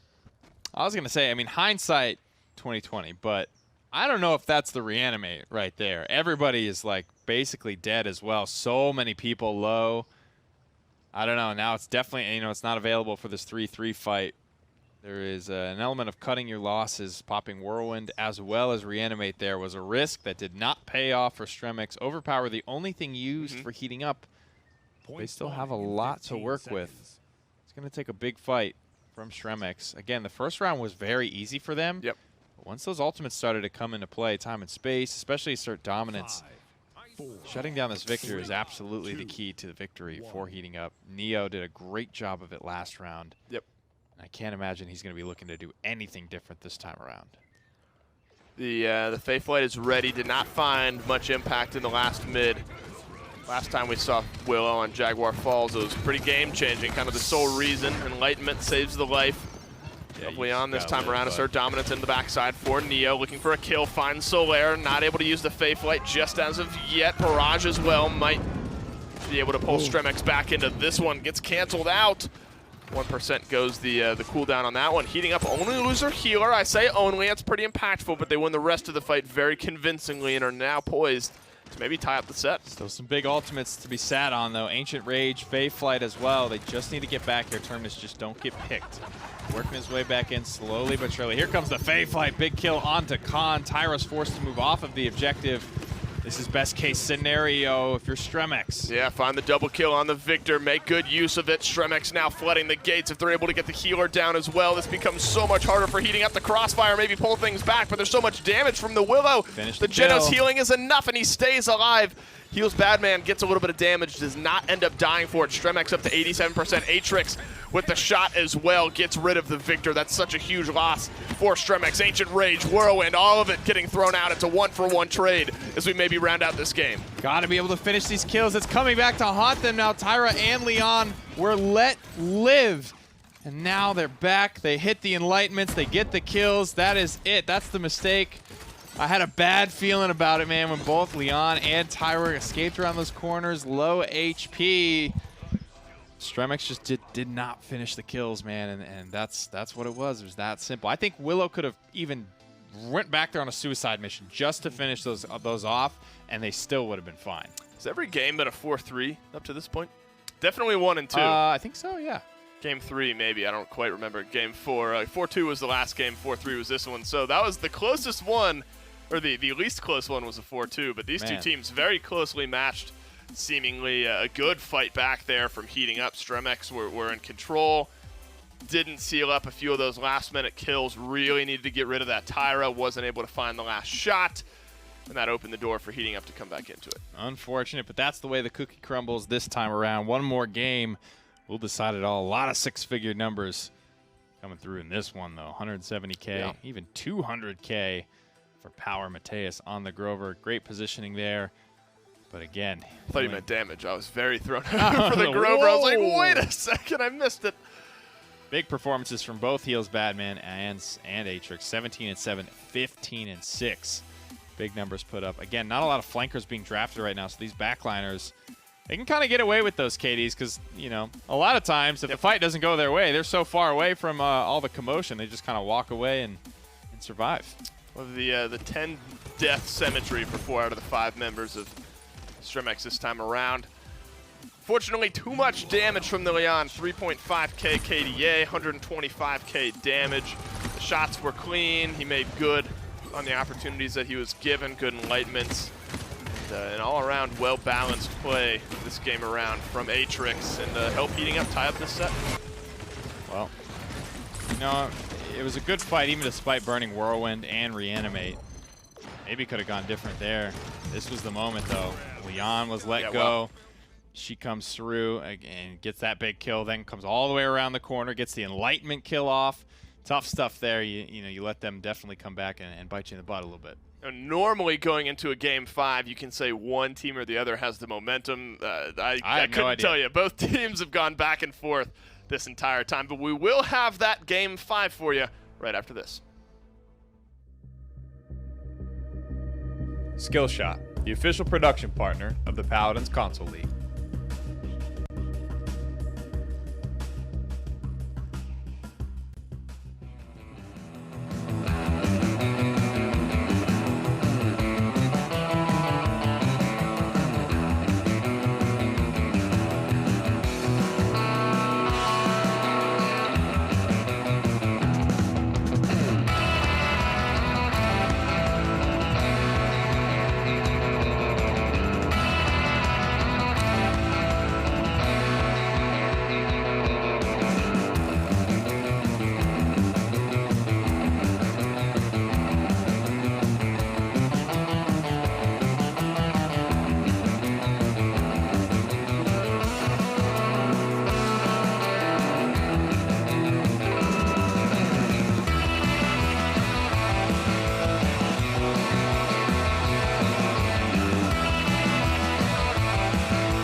welcome back, guys, to the PCL. Game 4 and the books are heating up. Both them and Stremex are now tied 2-2. We're going to a Game 5. I didn't exactly expect to see this happening. Yeah, I mean, what a debut, I think, for the guys on heating up after having not played previously.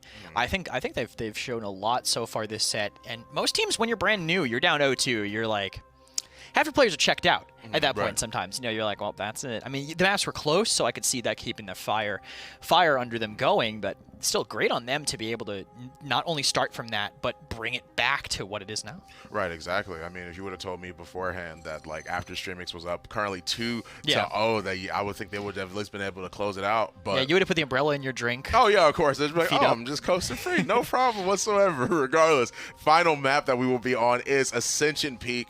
Okay, very, very interesting. We saw it before, and at least in some of the EU standings, that Ascension Peak had been banned.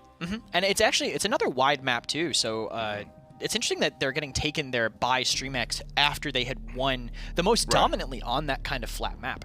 Yes, the push is kind of vertical with the scroll building on the side that most teams kind of hang in, but still interesting that Stremex take them here. I'm assuming they have some kind of specific strategy. Yeah, the Atlas Band comes out first along with the Genos, following up soon after. I feel like they are tired of the damage amp now. I feel like regardless of what team it is you're on, well, they're the team that's been playing the damage amp more than anything, but they know how powerful it is on first pick, so getting rid of both of them I think is strong.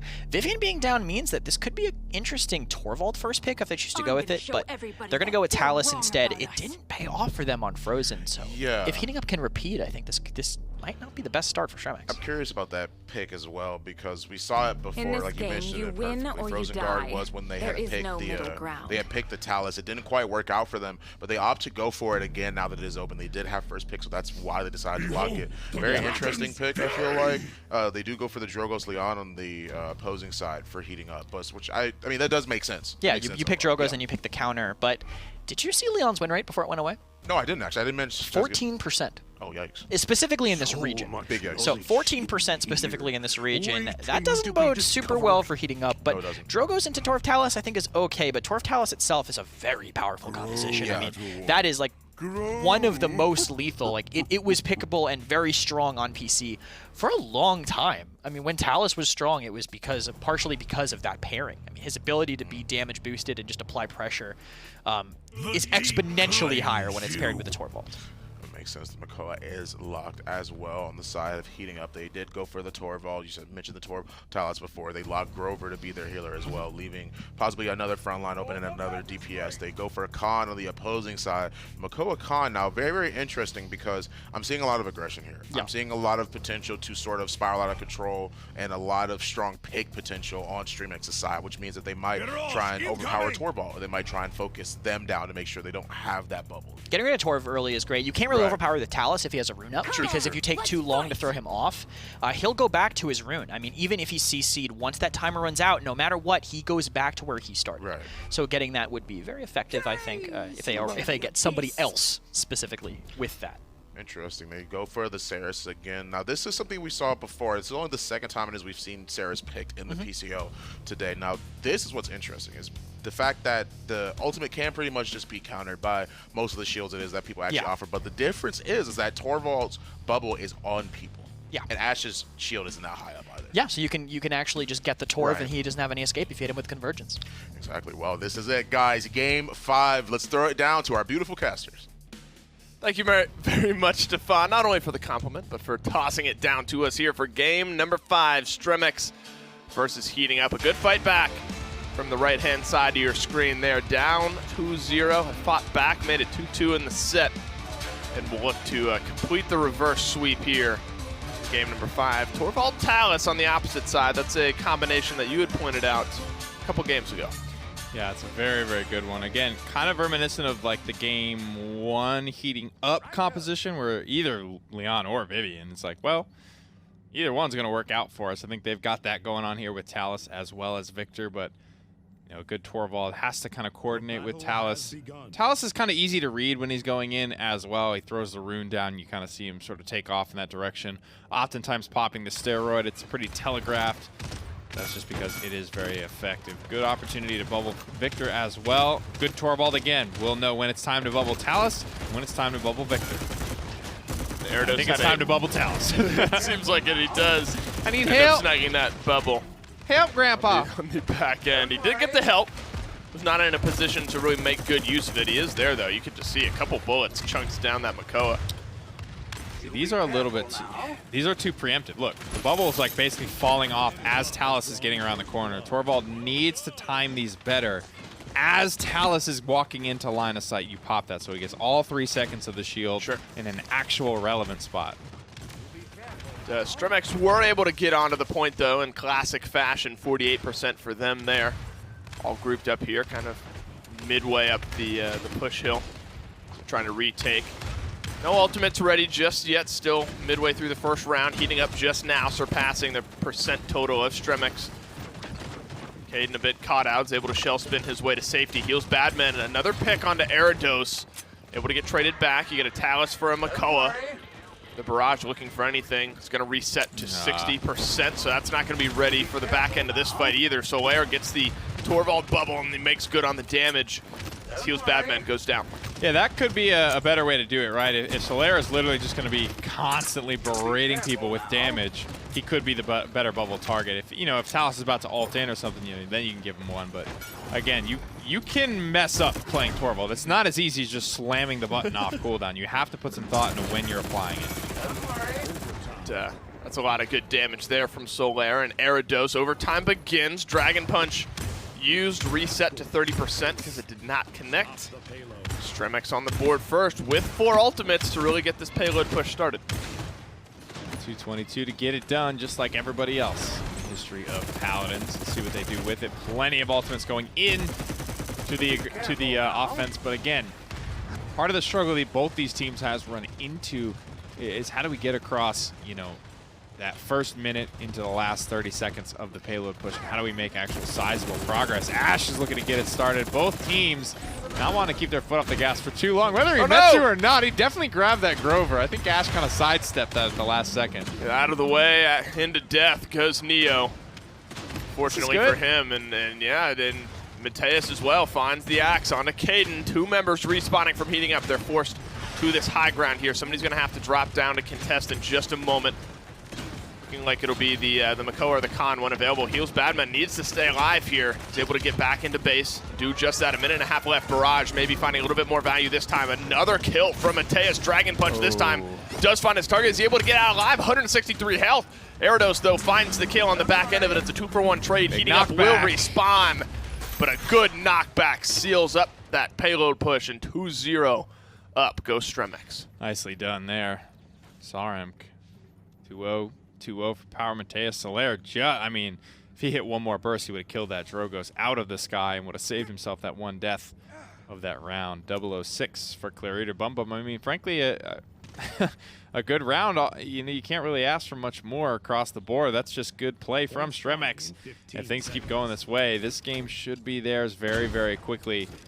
We even saw a couple of non-ideal starts for the Torvald Talus combination. Yeah. Quickly, it seemed like wanted to make the swap on a just bubbling Victor, because in general, yes, he's going to be attacking much more often than Talus, and it's a lot safer if you want to just do that slam off cooldown style. Victor is your best bet for sure, but definitely would like to find some opportunities for Talus to get in there and do his thing as well.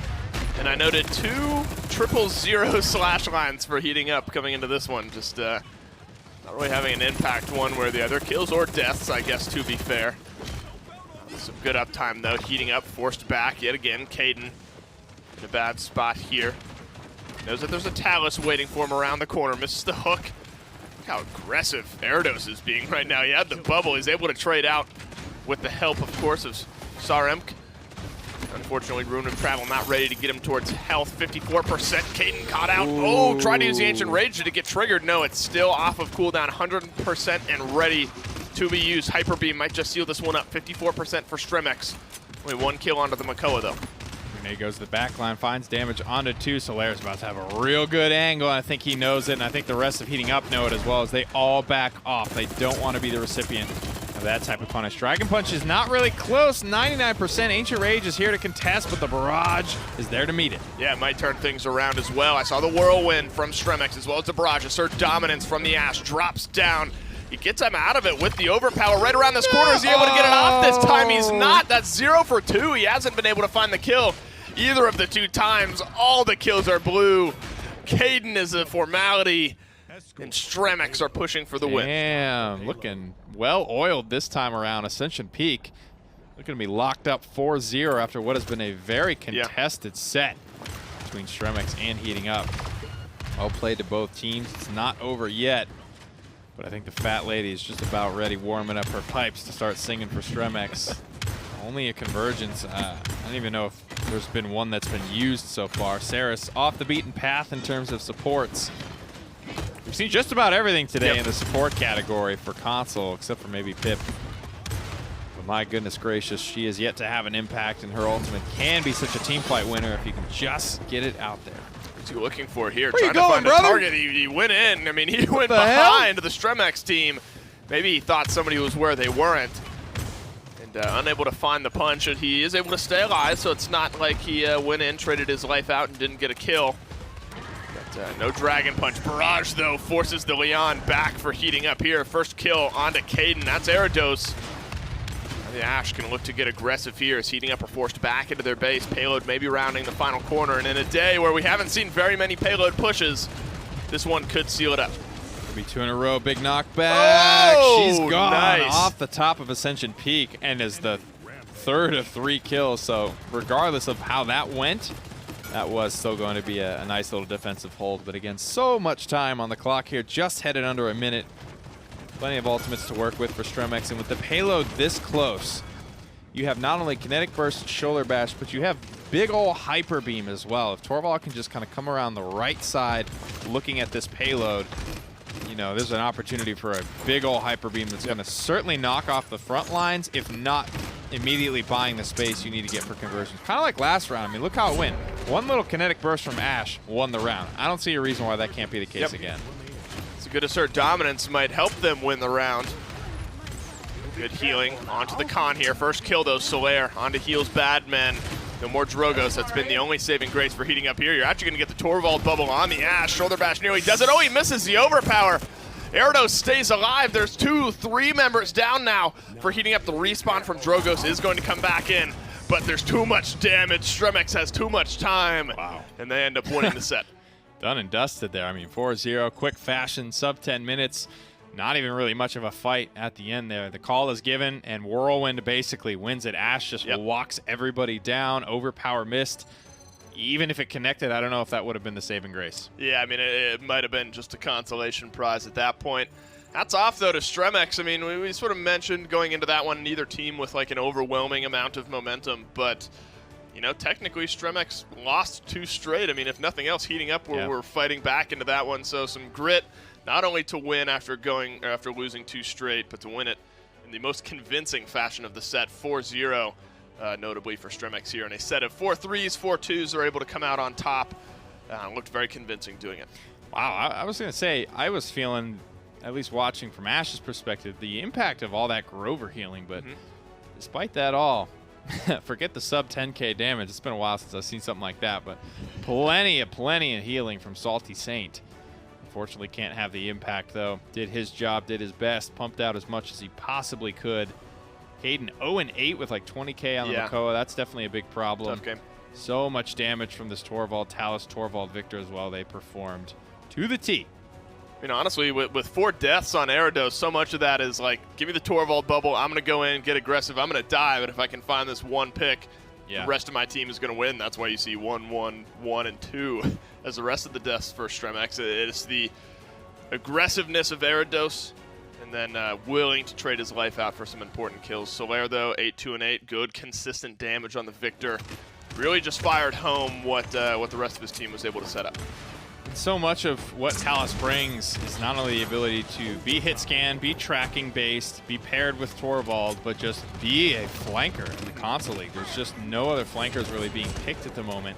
So having this guy just put the type of pressure after 4 games of playing backline and just chilling, having to deal with pressure is such a wildly different world, to the point where, I mean, we see teams in the PPL build their whole style off of aggression. It's so effective to not only attack that character, but you're attacking the person playing it by forcing them to just rapidly make decisions about what they want to do, stand and fight, run away, you know, switch targets, something like that. So the pressure from Talus, I think, really having a big impact. So honestly, I mean, could be one of the most competitive splits of the PCL we've seen. I mean, the EU Xbox region, 3 teams tied at 2-1 after everyone's now played one another. This region, teams taking maps off of one another. It's going to be a lot of fun. We have one more set for you, and that's going to be coming up right after this break.